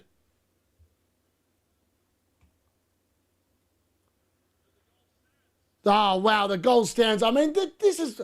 Why do they have VAR? Why do they have it? I mean, that's any man and his dog that looked at that, that is a foul. How is that not a foul? Oh, I can't believe Bournemouth have equalised. 1-1. I did predict the 1-1 result. How is it a goal? I mean, I actually can't. I'm in disbelief. I'm in disbelief how that's been allowed to be given. It's actually ridiculous. I just don't get it. I don't get how that's not a foul. That was as clear as the bloody... That was literally as clear as the Cunha one. I tell you what, if the referee had given it, there's no way VAR wouldn't have said it wasn't a penalty. It's so subjective. I hate VAR. It's just crap. It's good when it goes for your team, but my God, it is crap. There's nothing good about it at all. I don't understand how that is not a penalty. I literally don't understand. I think that VAR have just had a mare. Like, I think that VAR have bottled it because Bournemouth have gone down the other end and scored, and I reckon that whoever's in charge of VAR tonight got scared. Got scared that, you know, there was going to be scrutiny, whatever you want to call it, because of the fact they ruled out a goal to give a penalty down the other end. That's the only explanation I can give, because that's a penalty. That was a penalty. And Mbeumo's going off with a 2-pointer. Fantastic. Now, he always gets subbed. It's always him. I mean, he's gone. He's out on wildcard tonight. I'll give you the hot tip. After this game, he's gone. He's being shown the door. I knew this was going to happen as well. I was like, Mbeumo will start. I'll get excited. He's going to do something. Does nothing. Now I'm like, Kevin Shardo is going to get that goal on the bench, isn't he? And you're not going to be able to come on. 100% that's what's going to happen. Benjamin Šeško is on, though, and that does excite me. I just think that I would have taken Ahmad off. I think I just would have taken Ahmad off. I mean, I still don't understand how it's not a penalty. I really don't understand. It's crap. Joke of a decision, exactly what Gary said. Oh, it's a goal! It's 2-1! Just like that, it's Harry Maguire! Harry Maguire has scored! I don't know if it's a goal for Harry Maguire or it's another Bruno Fernandes assist, but it's Manchester United, they're back and front. So justice has been served here, and Man United have retaken the lead just like that. And it's some sloppy defending there from Bournemouth. I don't know who's got the bloody goal, but Harry Maguire's saying Harry Maguire's got his big fat head and he's scored a goal. And I tell you what, whoever said bring in Harry Maguire, you were correct. And I should not have doubted you. I should not have doubted you. Bruno Fernandes with the ball in. Is this going to be a Bruno Fernandes assist? It is. It is. It's going to be a flick on from a Bournemouth player. Oh no, it's an own goal. It's an own goal. It's not even a Harry Maguire goal. Oh, I don't know what that is. It's not going to be anyone. It's just an own goal. There's no assist. No assist. No goal. It's an own goal for Bournemouth, and there'll be no assist on that. No assist. Well, either way, who cares? We're still 2 goals to 1 up. It's an own goal for Hill, I think. I'm not sure who got the own goal, but it's definitely an own goal. Nah, no, it's not a Bruno assist. Hate to break it to you all. It's not a Bruno assist. It's going to be a double deflection. It's definitely it's a goal, an own goal, and the assist will not be given because it came off a Bournemouth player's head onto another Bournemouth player into the net. I think from my knowledge, that does not count as a Bruno Fernandes assist. Well, I'm glad I didn't buy Hill. I'm glad I didn't buy Hill. That's all I'll say. I mean, 2-1, we're back in front. Justice has been served because I dare say Bournemouth should not have got that goal. They should just not have got that goal. Hill, you knob. I mean, I was so tempted to buy it. I was so tempted to buy Hill, but I didn't. And now I'm sitting there going, glad I didn't. Hill own goal was fantastic news for all who own him. Hill. I mean, what a bizarre sequence of events. I mean, this game has just become an absolute farce, really. Well, it's not, because Man United are back in front, and here we go. Maybe it is going to be 4-4, folks. Strap yourselves in for the last 17 minutes, because I tell you what, I reckon there's a few more goals in this game to come yet. I mean, Bournemouth are going to come for United, 100%. It's like, can Man United hit them on the counter now? That's the key question. By the way, my 1-1 scoreline completely out the window now.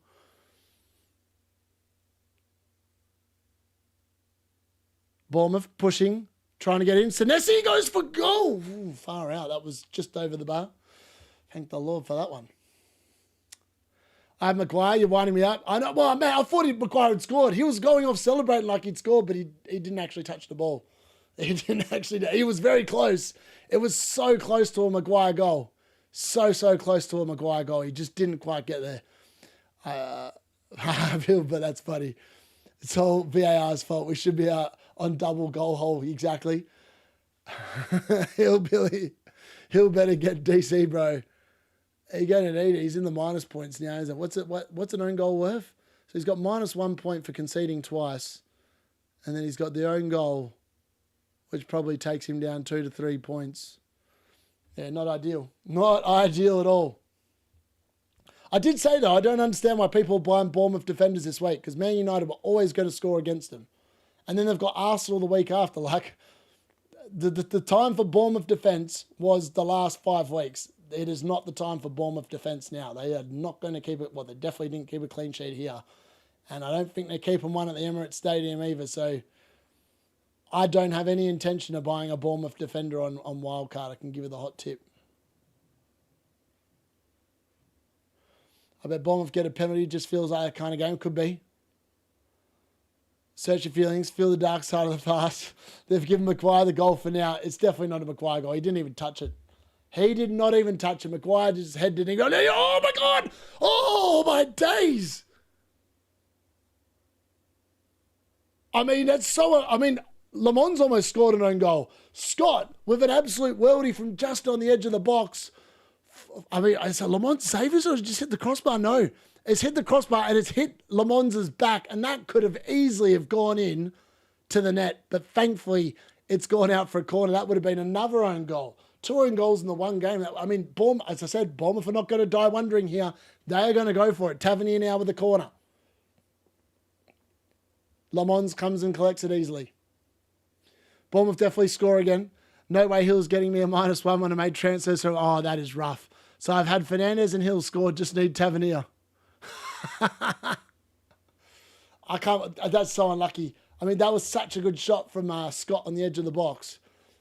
And on another day, that hits Le Mans' back and goes into the goal, and there's nothing he can do about it. But yeah. I still think I would have taken Ahmad off. I feel like this game is a game of physicality, and Ahmad is not. Oh my God! Oh, what are they doing? Yori just literally gives the ball away, trying to play a cheap ball to Casemiro. Ryan then looks at Luke Shaw and says, "You're old and slow. I'm going to take you on." Goes for shot. Luke Shaw gets his body in line and blocks the ball.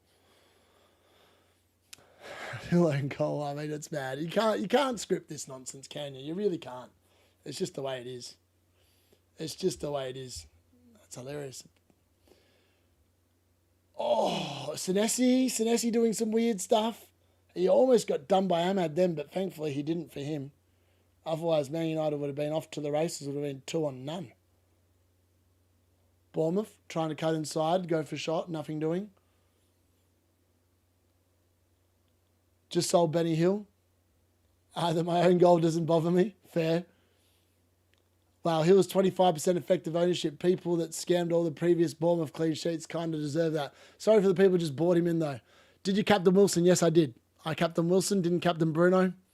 I don't captain in the first game of the game week, so Bruno was never in the conversation for me. It was always, oh, that's a penalty. And it is. Who said it was going to be a penalty for Bournemouth? It is. It's a red card for Harry Maguire. Maguire's been sent off. Oh, what is he doing? Harry, what are you doing?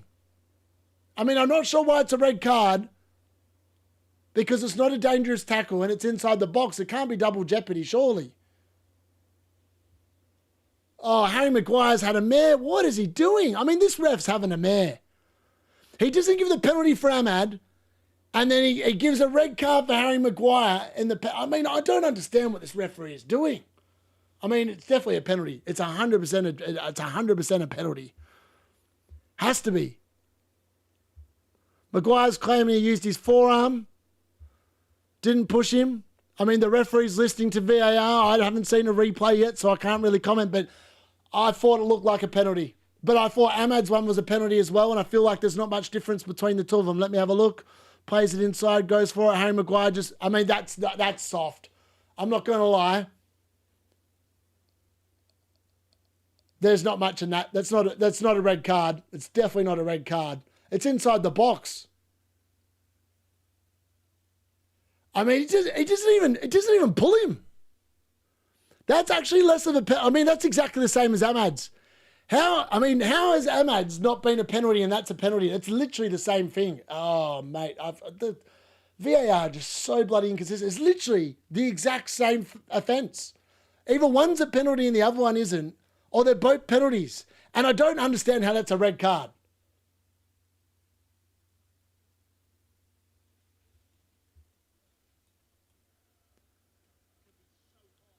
We have been screwed over by VAR in this game. We have been absolutely screwed over. I have no idea how that's a red card because as far as I'm concerned, that's double jeopardy. By the way, it's Crippy Jr. with the penalty.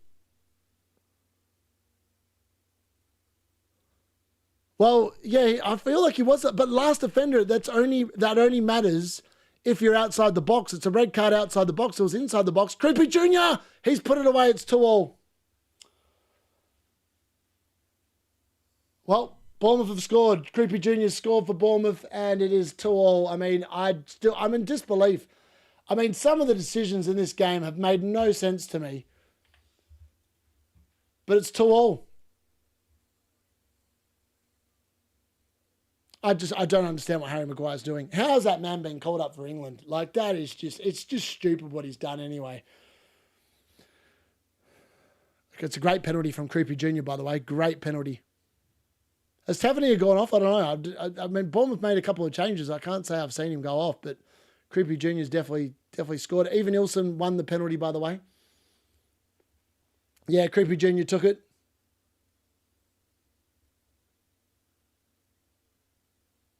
Now they're making changes. Now Cunha's coming off. Oh, mate, we're going to lose the game. Ugarte's coming on. Ugarte's coming on. Heaven's coming on. Oh, it's all over. Cunha is coming off and Ugarte's coming on. Oh, mate, this is going to be horrendous. We're going to lose this game 3-2, 100%. 100%. That man's going to, he's useless. He's actually useless. Yeah, apparently he's not the penalty taker. England's finest. Oh, what was it? I don't understand how that's a red card. Like, the referee's basically saying that he's not making a legitimate attempt to win the ball in the box. I think that's why it's a red card. That's the only thing I can think of. Like, as a referee myself, I'm like, how's that a red card and a penalty? And I think that's the reasoning. He's basically saying that Harry Maguire's not made a legitimate attempt to play the ball. And in fairness, yeah, he's probably right. But I still think, that was literally the same as Ahmad's. There was the same contact. And yet VAR, the referee standard refereeing's crap. It's just crap. I think we've been screwed over massively by VAR tonight. Massively screwed over. Where's Sheshko? He's on the field. Sheshko's definitely on the field. I think we definitely lose this game. I've got no hope now. Like, we've got Ugarte on the field, man. I mean, he's the definition of just useless. Next thing you know, we're going to bring on Joshua Xerxes, and then it really is just... Then it really is all over. Please put me out of this FPL game. No Fernandes captaincy and started Hill. I don't understand how Tavernier... I mean, I thought Tavernier was on penalties, but apparently he's not. With Croupy Jr. on the field. But I swear that Tavernier took a penalty with Croupy Jr. on the field. So I don't know what that's all about. I mean, Sheshko's clearly been forwarded. How's that not a foul? How's that not a foul? He's literally... Oh, man, I'm done with this ref. Actually done with him. He just doesn't want to give anything for Man United. I know he gave the penalty, but he had to give the penalty. It was such a blatant penalty that if he hadn't, VAR were going to send him to the monitor. And then he got the chance to like literally blow a second penalty, which was clearly a penalty. And then it goes down the other end. It's a Bournemouth goal. I mean, I can hear already Michael Carrick's going to be like, well, the VAR have screwed us tonight. And they have. The referees screwed us as well. But Harry Maguire should know better. I mean, what is he, 33 years old? He should know you can't do that kind of nonsense in the box. It was a soft penalty. Definitely Even Nielsen makes the most of it. But if you do that, you're opening up the risk of it going down like that. And that's exactly what happened. And I mean, you just can't be doing that. It's just crap. Yeah. He scores in, surely. This is similar to the Van de Ven one some weeks ago. Deliberate foul is the last, but yeah, exactly. I think that's a bit too big. I agree. I just don't think that it wasn't even. I mean, he's literally just pushed him, and he's fallen over. It's just because Maguire's strong, really. I mean, I actually think that one was less of a foul than the Ahmad one. Like the Ahmad one clearly was a foul, and I have no idea why that wasn't reviewed. Absolutely no idea why that wasn't reviewed. It should have been, but it wasn't. Oh, Manuel Ugarte. Oh, man, look at him, man. He can't even make a 5-metre pass. How is he getting a game? Honestly, you're better off. I mean, Michael Carrick would be better off suiting up himself and coming onto the field instead of Manuel Ugarte. The dude literally can't pass a football. Oh, he's so infuriating to watch. Look at him. He's on the breakaway now, and you're like going, all right, play a decent ball. Sheshko's making the run. Oh, he just can't do it. He's incapable. I mean, look at him. Oh, and then he tries a back heel, and then Bruno Fernandes somehow makes it work, but then loses the ball. Oh, what a glorious chance to like just go into the international break with a nice win, and then Harry bloody Maguire. Not only does he not score after it looked like he'd scored, but then he goes and gets himself sent off. Unbelievable. Oh, and then Dallo's doing Dallo things and rolling around the ground like a soft pansy. Told you Tavernier wasn't on pens. Yeah, he scores in shortly. Benjamin Sheshko from Tesco, come on. Will Bruno score again? I'm telling you, we could lose it. Honestly, this game, I think there's another goal in it. I think there's another goal in it. Bournemouth are going for it. 37's coming off. Ryan's coming off and number 11's coming on. Ryan off with another blank, unfortunately, for his owners. And Gannon Doak is on. I mean, what a name, Gannon Doak. How much did Ugarte sign for? Way too much money. 52 or 58 million, something like that, pounds. I mean, what a definition of a waste of money. Literally. They made the anti-Martial song about like 50 million down the drain. Well, with Manuel Ugarte, it literally was 50 million down the drain. Nice way to start a new contract. Go on a red card holiday. Yep. Harry Maguire super trolling tonight, I would agree. Could add a Bruno assist and a Tavernier goal, plus another Bruno penalty, legit. 42 mil, I think. Yeah, I thought it was over 50, but I could be wrong. Takeaway to Harry's knighthood, exactly. Bet you're glad you didn't buy Slater. Mate, I'm very glad. I mean, when I thought he'd scored, I was like, oh, I've dodged it. I mean, I've got this one wrong. And then when he didn't score and then he gets himself a red card, I'm like, whoa, I kind of got lucky. I didn't go there, didn't I? It's just no clean sheets. I did say I feel like there weren't going to be many clean sheets this week. And, well, the first game of the game week has definitely proven that it's looking a little bit forlorn in terms of if you're hoping for any defender points. They all seem to be getting in negative points rather than any points.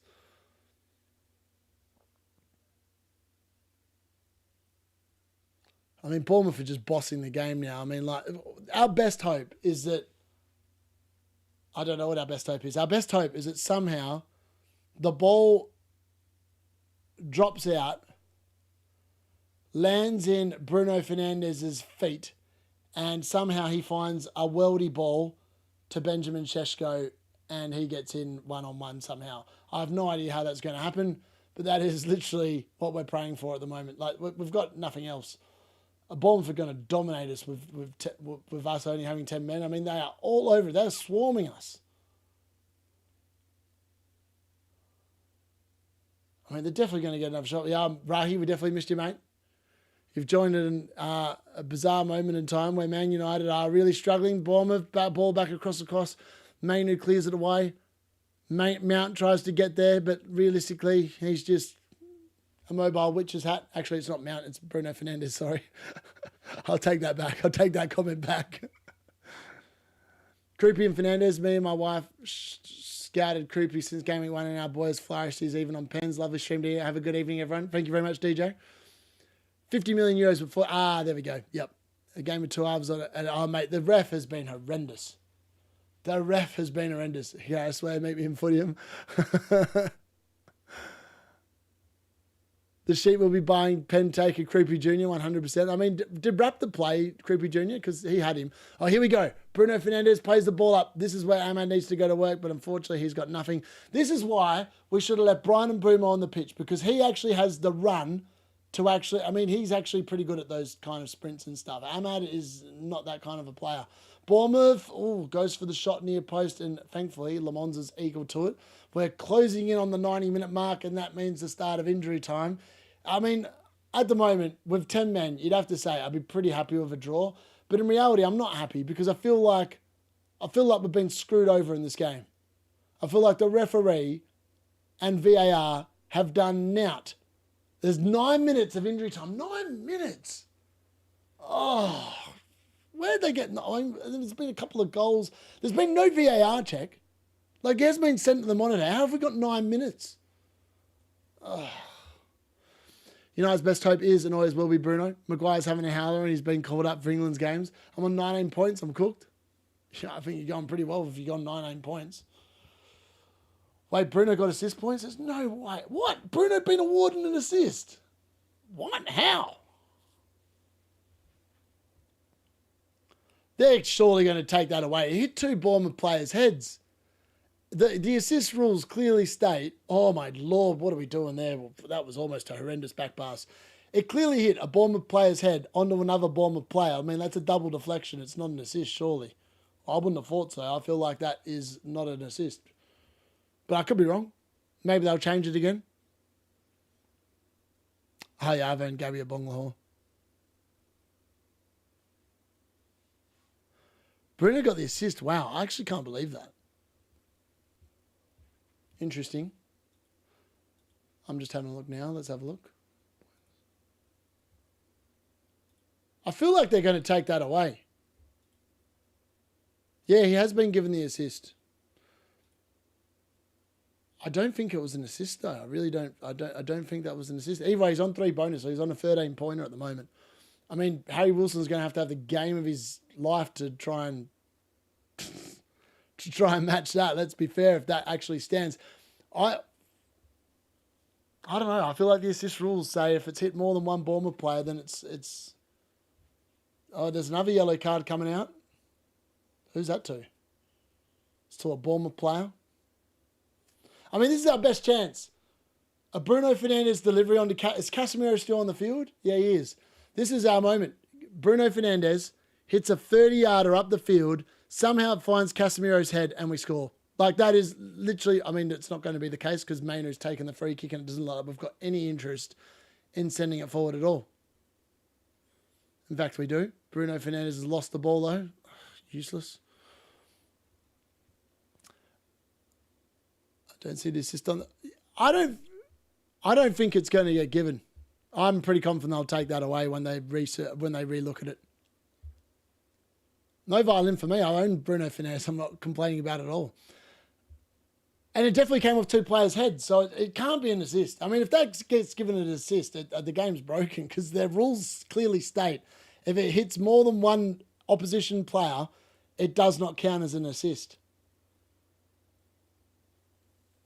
I don't know. That's what it says in the rules. So, I don't know. It definitely hit two Bournemouth players. Oh, Bruno Fernandes, come on, man. You've got to do better than that. You've literally kicked the ball out of bounds. It's poor. Oh, yeah, I agree. I'll take the points as well. I don't think Bruno's 100% home where I am, so it's happy days. He's not. Actually, clicking the wrong thing here.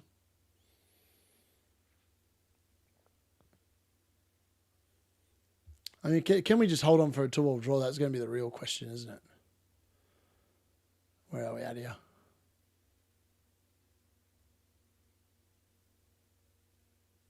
Oh, it doesn't even want to load. Can't even see what he's at my ownership at the moment. Yeah, I thought he's probably going to be on 3 bonus regardless, whether he's got the assist or not, because it's Bruno Fernandes. Once he gets an attacking return, he normally gets 3 bonus. I mean, last week was the exception to the rule because somehow he got 2 assists and didn't end up with 3 bonus, which was weird. Have I wildcarded yet? No, I'm probably going to do it straight after this. I've barely gone down in rank. That's pretty good.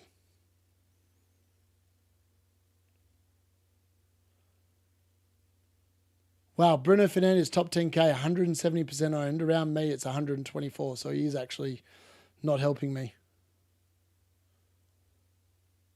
I am shocked that they gave him that assist, though.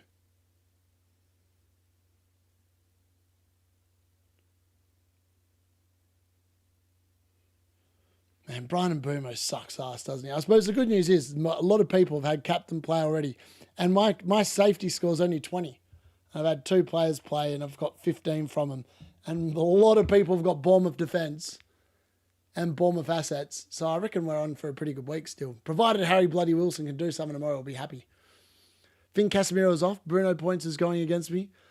It hit one Bournemouth player because Hill scored it, so he doesn't count.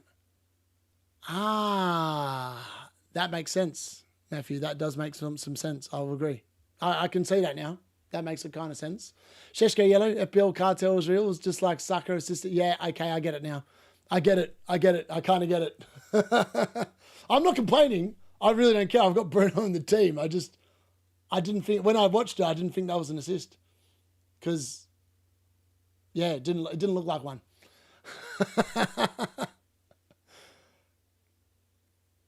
FPL just make you happy to take points away. Kashmir league over. Bruno the rescue. Captain Wilson. Jack, Captain Wilson. That is Diffo, not an assist, and I'm leaving a pill if that's an assist. Bruno and 8DC could do it. Did Summons Captain Bruno? Don't know, maybe. I do agree. I think that I don't know. I don't agree with the fact that that's apparently an assist, but it is what it is. What are we doing here? Bruno Fernandes, what's he doing? That's a good ball. No, it's not. Mount picks it up, goes in. Oh, Mount, look at him. He can't even stay on his 2 feet, the Wally.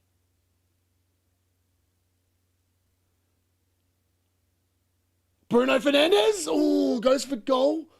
Block there. Come on. I mean, could we get an unlikely winner? I mean, that would be hilarious. Oh, a Bournemouth player's gone down. Oh, I think he's been knocked out. Oh, dear. That's not good. Bruno's shots collected him in the face, and I think he might have knocked himself out.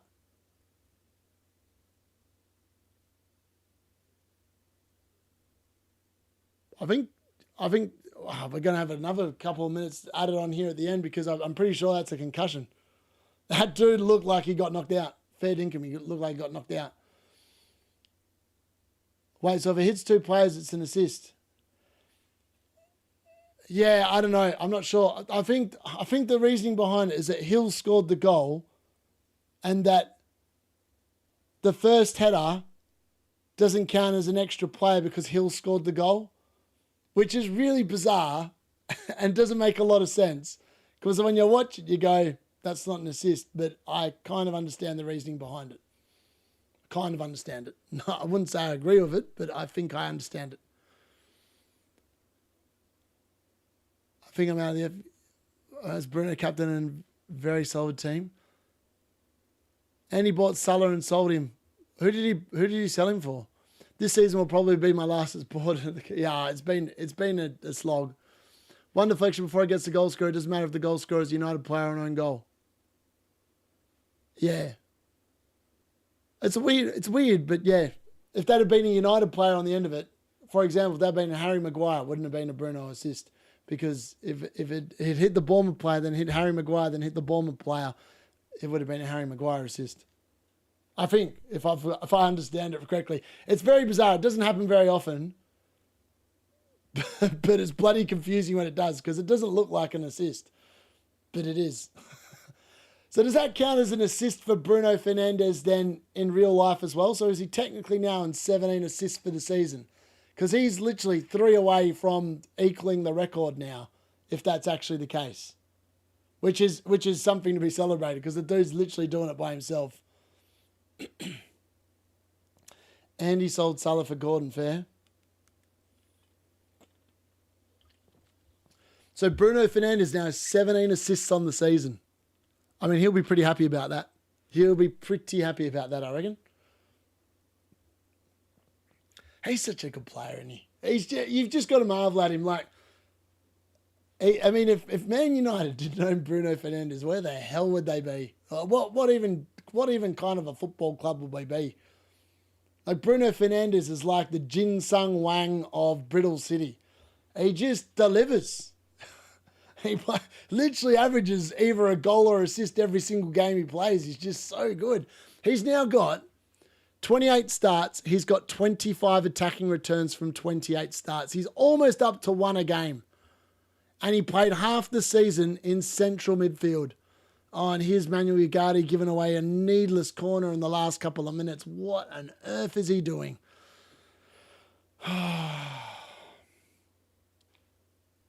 I was to be a real assist to be counted as an assist outside. Well, I don't know. That's why I'm asking. Because, like,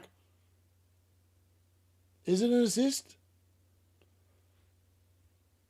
Like, it might be an FPL assist, but, like, in theory, it'd be the same reasoning, right? He's literally put the ball in and it's ended up as an own goal. I'd imagine it probably isn't an assist. It probably is an assist. I don't know. I really don't know. Either way, he's probably pretty lucky to get the assist there, I reckon. That's it. Man United and Bournemouth have finished what has been a fairly entertaining second half. But it was only entertaining because the referee is an absolute melon. Doesn't know what he's doing. I mean, I still don't understand how VAR allowed that first Bournemouth goal. I mean, that surely must have been a foul on Ahmad. But would have preferred a second goal for Bruno rather than an assist, to be fair. That would have been a bit better because we probably would have won the game. It would have been 2-0 rather than the nonsense that went on. I'm ending. I love it. Bruno goal and assist. Wait, so Hill actually got me 1 extra point if you think about it. Legit. Yeah, he did. Yeah. It's not an assist in real life, just a Hill own goal. Fair. Gary is the Ugarte of FPL. Might sell him Bubba. I'm selling him Mbeumo tonight. He's going. 100%. I'm going to sell him to Gordon right now, actually, while I'm thinking about it. Because he's probably, actually, what are the price rises like? Price rises tonight are... Hall's going up, Wilson's going up, Ekatike's going up, Van Heck's going up, Vandenberg's going up, Kevin Schade potentially could, Bruno G's going down. Oh, wow, Gordon's not actually going up in price. Are you kidding me? What? The dude got bought in by, like, that can't be correct. That actually can't be correct. Oh, let me double check that. That's playing the early kickoff myth. Yeah, I mean, yeah, it does happen. I just can't do it. I feel like I'm pretty happy with waiting for Harry Wilson anyway. Because I look at my score now, right?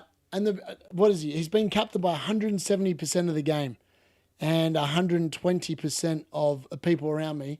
And I'm only on a 5-point red arrow. It's probably going to go up to about 8 by the time the game... No, actually... No, that's right. That's exactly what I'll be on because they've already encountered his bonus points in here.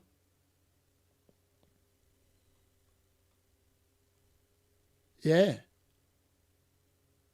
I'm just looking now. How many players did people have play?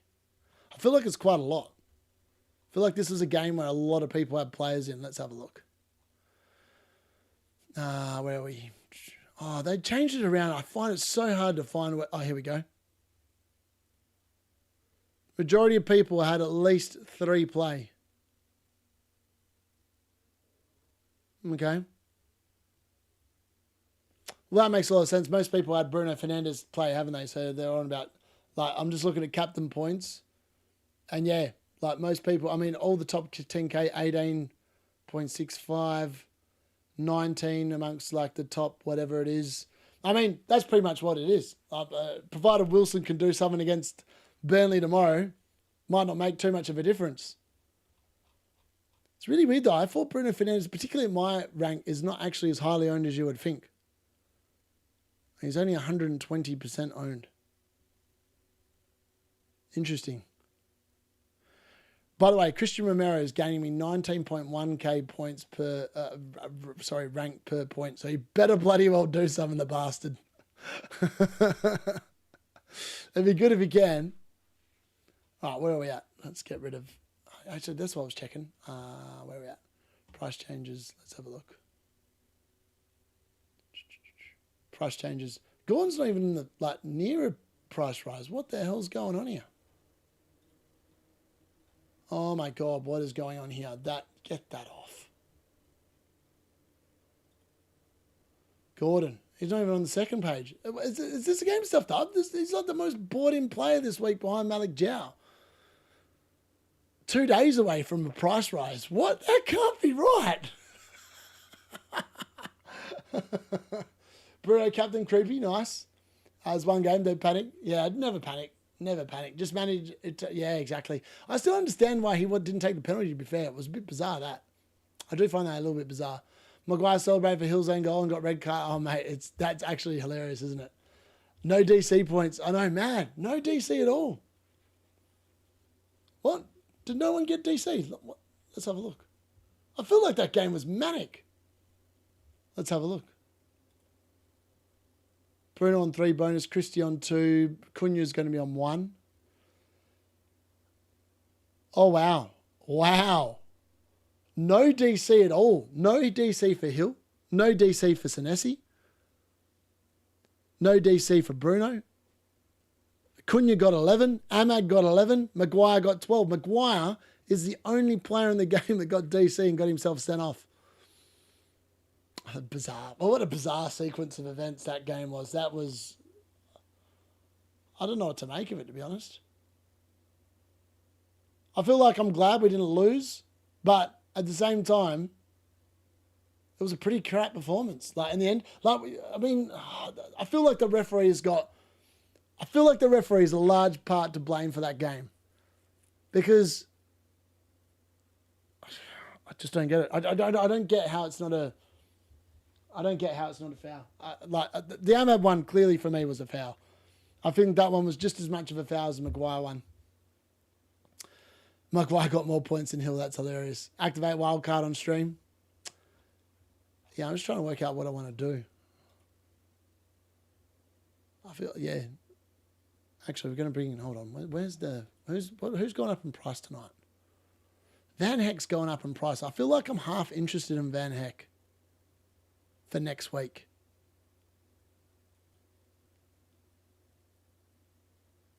Van Heck 4.4. All right, let's see it. Let's do it.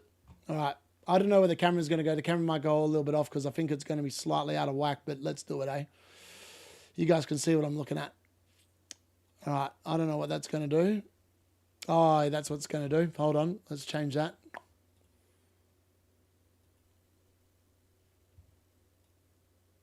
There we go. That looks better. All right, get that off. Where are we at? By the way, go and check out Footium. You can see I was literally doing this during the game as well. They're sponsoring the channel. There's a link in the video, in the stream description. Yeah, South Park, they're going to be kicking ass. FYI, look at, where are we at? Where's me club? We are playing, there's the Wang in the end, and that's the stadium that we're going to be playing in, 41,000 seat capacity stadium. The north end, the maxed Wang end. Let's have a look at my team then. All right, let's have a look. All right, no one wants to do that, but I've done the thing now. All right, let's have a look. All right, so I'm 100% getting rid of Romero. No interest in holding him. He was literally in the team for... I'm actually going to bring in Van Heck because I feel like...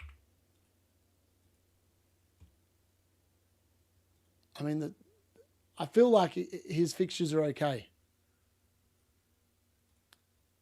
And he's been getting some points. Not an amazing amount of points. I think we're going to bring him in. Let's get him in. I also think we're going to get rid of the goalkeeper now. I can't wait to get rid of Sanchez. That guy just needs to be put in the bin. Literally needs to be put in the bin. Goalkeepers. Who do I want as a goalkeeper? I haven't really thought too much about this, but I know I don't want Sanchez, so he's going to be shown the door. Realistically, it's probably going to be Raya. I'm not going to lie. I'm probably going to change this, but I'm probably going to bring him in. Then 100% Gabriel's already there. 100% I'm getting rid of this fraud, and I'm getting rid of that fraud.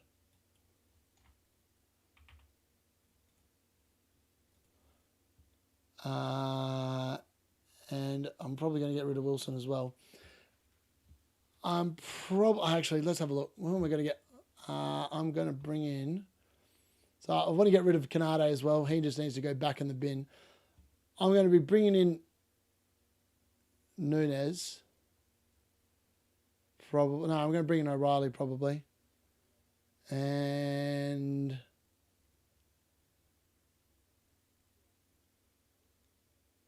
I'm like, who do I want to bring in right now? Not that many people, to be honest. I feel like Mukiele, I feel like I might sell him.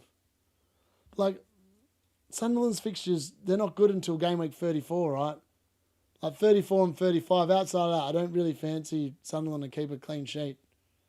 So I'm going to free hit him in on 34, so I don't really need Mukiele. He's served me well, but he can probably be shown the door as well.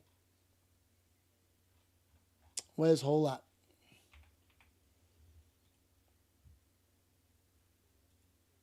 So I don't really like Newcastle's fixtures, you know. Like, I know they might double in 33, but they will double in 33, let's be fair. The Bournemouth at home fixture, I'm like, I just don't think they're going to keep a clean sheet. Long term, though, it makes sense. Like Nottingham Forest away, Brighton at home. Actually, you know what? I probably am going to buy Hall so he can come in. And then what was I doing here? Midfield. What was I doing in there? Midfield. I was going to bring in Wirtz. Why can't I firm Wirtz on here? There we go. That might change, you know. I don't know what I'm going to do. I've got a 6 million midfielder to go. I've got a lot of restructuring. I actually don't know what I'm going to do, but I am going to do this move because I'm not sure what I actually want to do. So I don't want to bring players in and just waste team value. So I'm just going to reset that really quickly. I am going to get rid of Mukiele though. He can 100% go. And I'll bring in Hall. He's someone that's going to be staying there. And also we're going to get rid of old mate Romero. We're going to bring in Van Heck. I'm happy with that. Let's make them. Let's activate that. There you go. And let's make that. Wildcards active, boys. There we go. And on that note, folks, unfortunately, Man United have lost, which is disappointing. Oh, no, they haven't lost. What I want about. But, yeah, I'm going to just sit there. That's going to be the team as is. I'm going to muck around with it, but I'm officially on wildcard, and we're going to see what I come up with. I'm going to think about it a bit more because I've obviously got team value tied up in the rest. Mukiele was never going to be making the wild card, so he can go. And also, Romero was never going to be making the wild card either, so he could go as well. Then we look, actually, is there any other players going up that maybe I might be interested in? Let's double check quickly. Let's get that off. Get that off. Actually, let's go back here. Where are we? Wilson's going to Ekatike, Van Heck. No interest in Vandenberg at all. And Hall, no interest. Juve could go up.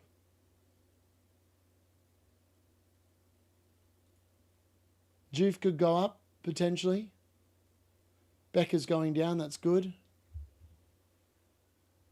Juve. Am I interested in Juve? What are their fixtures like? Where's the FDR? Juve, West Ham. Wolves at home. Nice fixture. Then it gets bad and it get bad. Well, I mean, I don't think from a defensive standpoint that you're going to be doing much. I mean, lots of people bringing the Juve in. I mean, I did start with him. He was at 5.4 at one point. I mean, he's got a lot of assists this season, hasn't he? He's been a pretty good asset, to be fair. 6 assists, 81 points, so it's not very much because I don't keep clean sheets. Yeah, all right, I'm going to leave it there. Van Heck's in. I'm going to bet on that. Sadly, Man United have not won. But we live, we learn, and we go again. And I'll see you all tomorrow for the live watch-alongs.